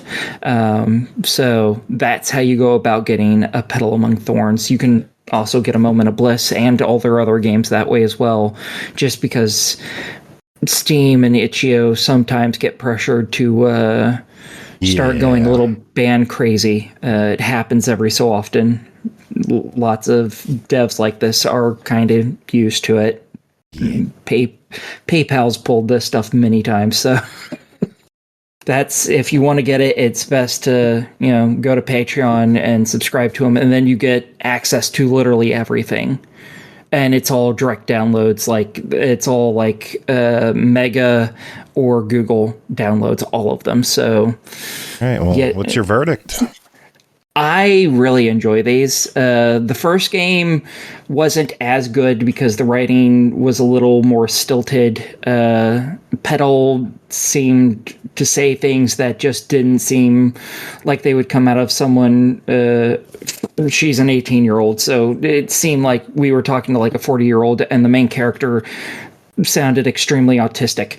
Whereas the second one, there's a lot more jokes. The people have much more banter. I really like the writing in the second game a lot more. So I'm totally for it. I think they're fantastic games, and I can't wait to play the third one in the series. Cool. All right. With that, we're done.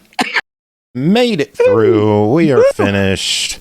Big thanks to Ollie for hanging out this whole time. Big thanks to Anthony Flack for coming on, chatting Platypus with us. Horror Acolyte for hanging out with us and keeping us company during the interview. Music. I'm going to play a track off the Platypus soundtrack. How's that? Sounds great. Wow, that's awesome. Yeah. There we go. Should play some of the Scurge music too. I only play one song. Okay. And I didn't find the Scurge soundtrack. Gotcha. That's fine. And I paid $4 for Platypus. So I'm playing one of those. Well, Platypus is it? Does anyone have any final words to end the show? Go play CloverPit.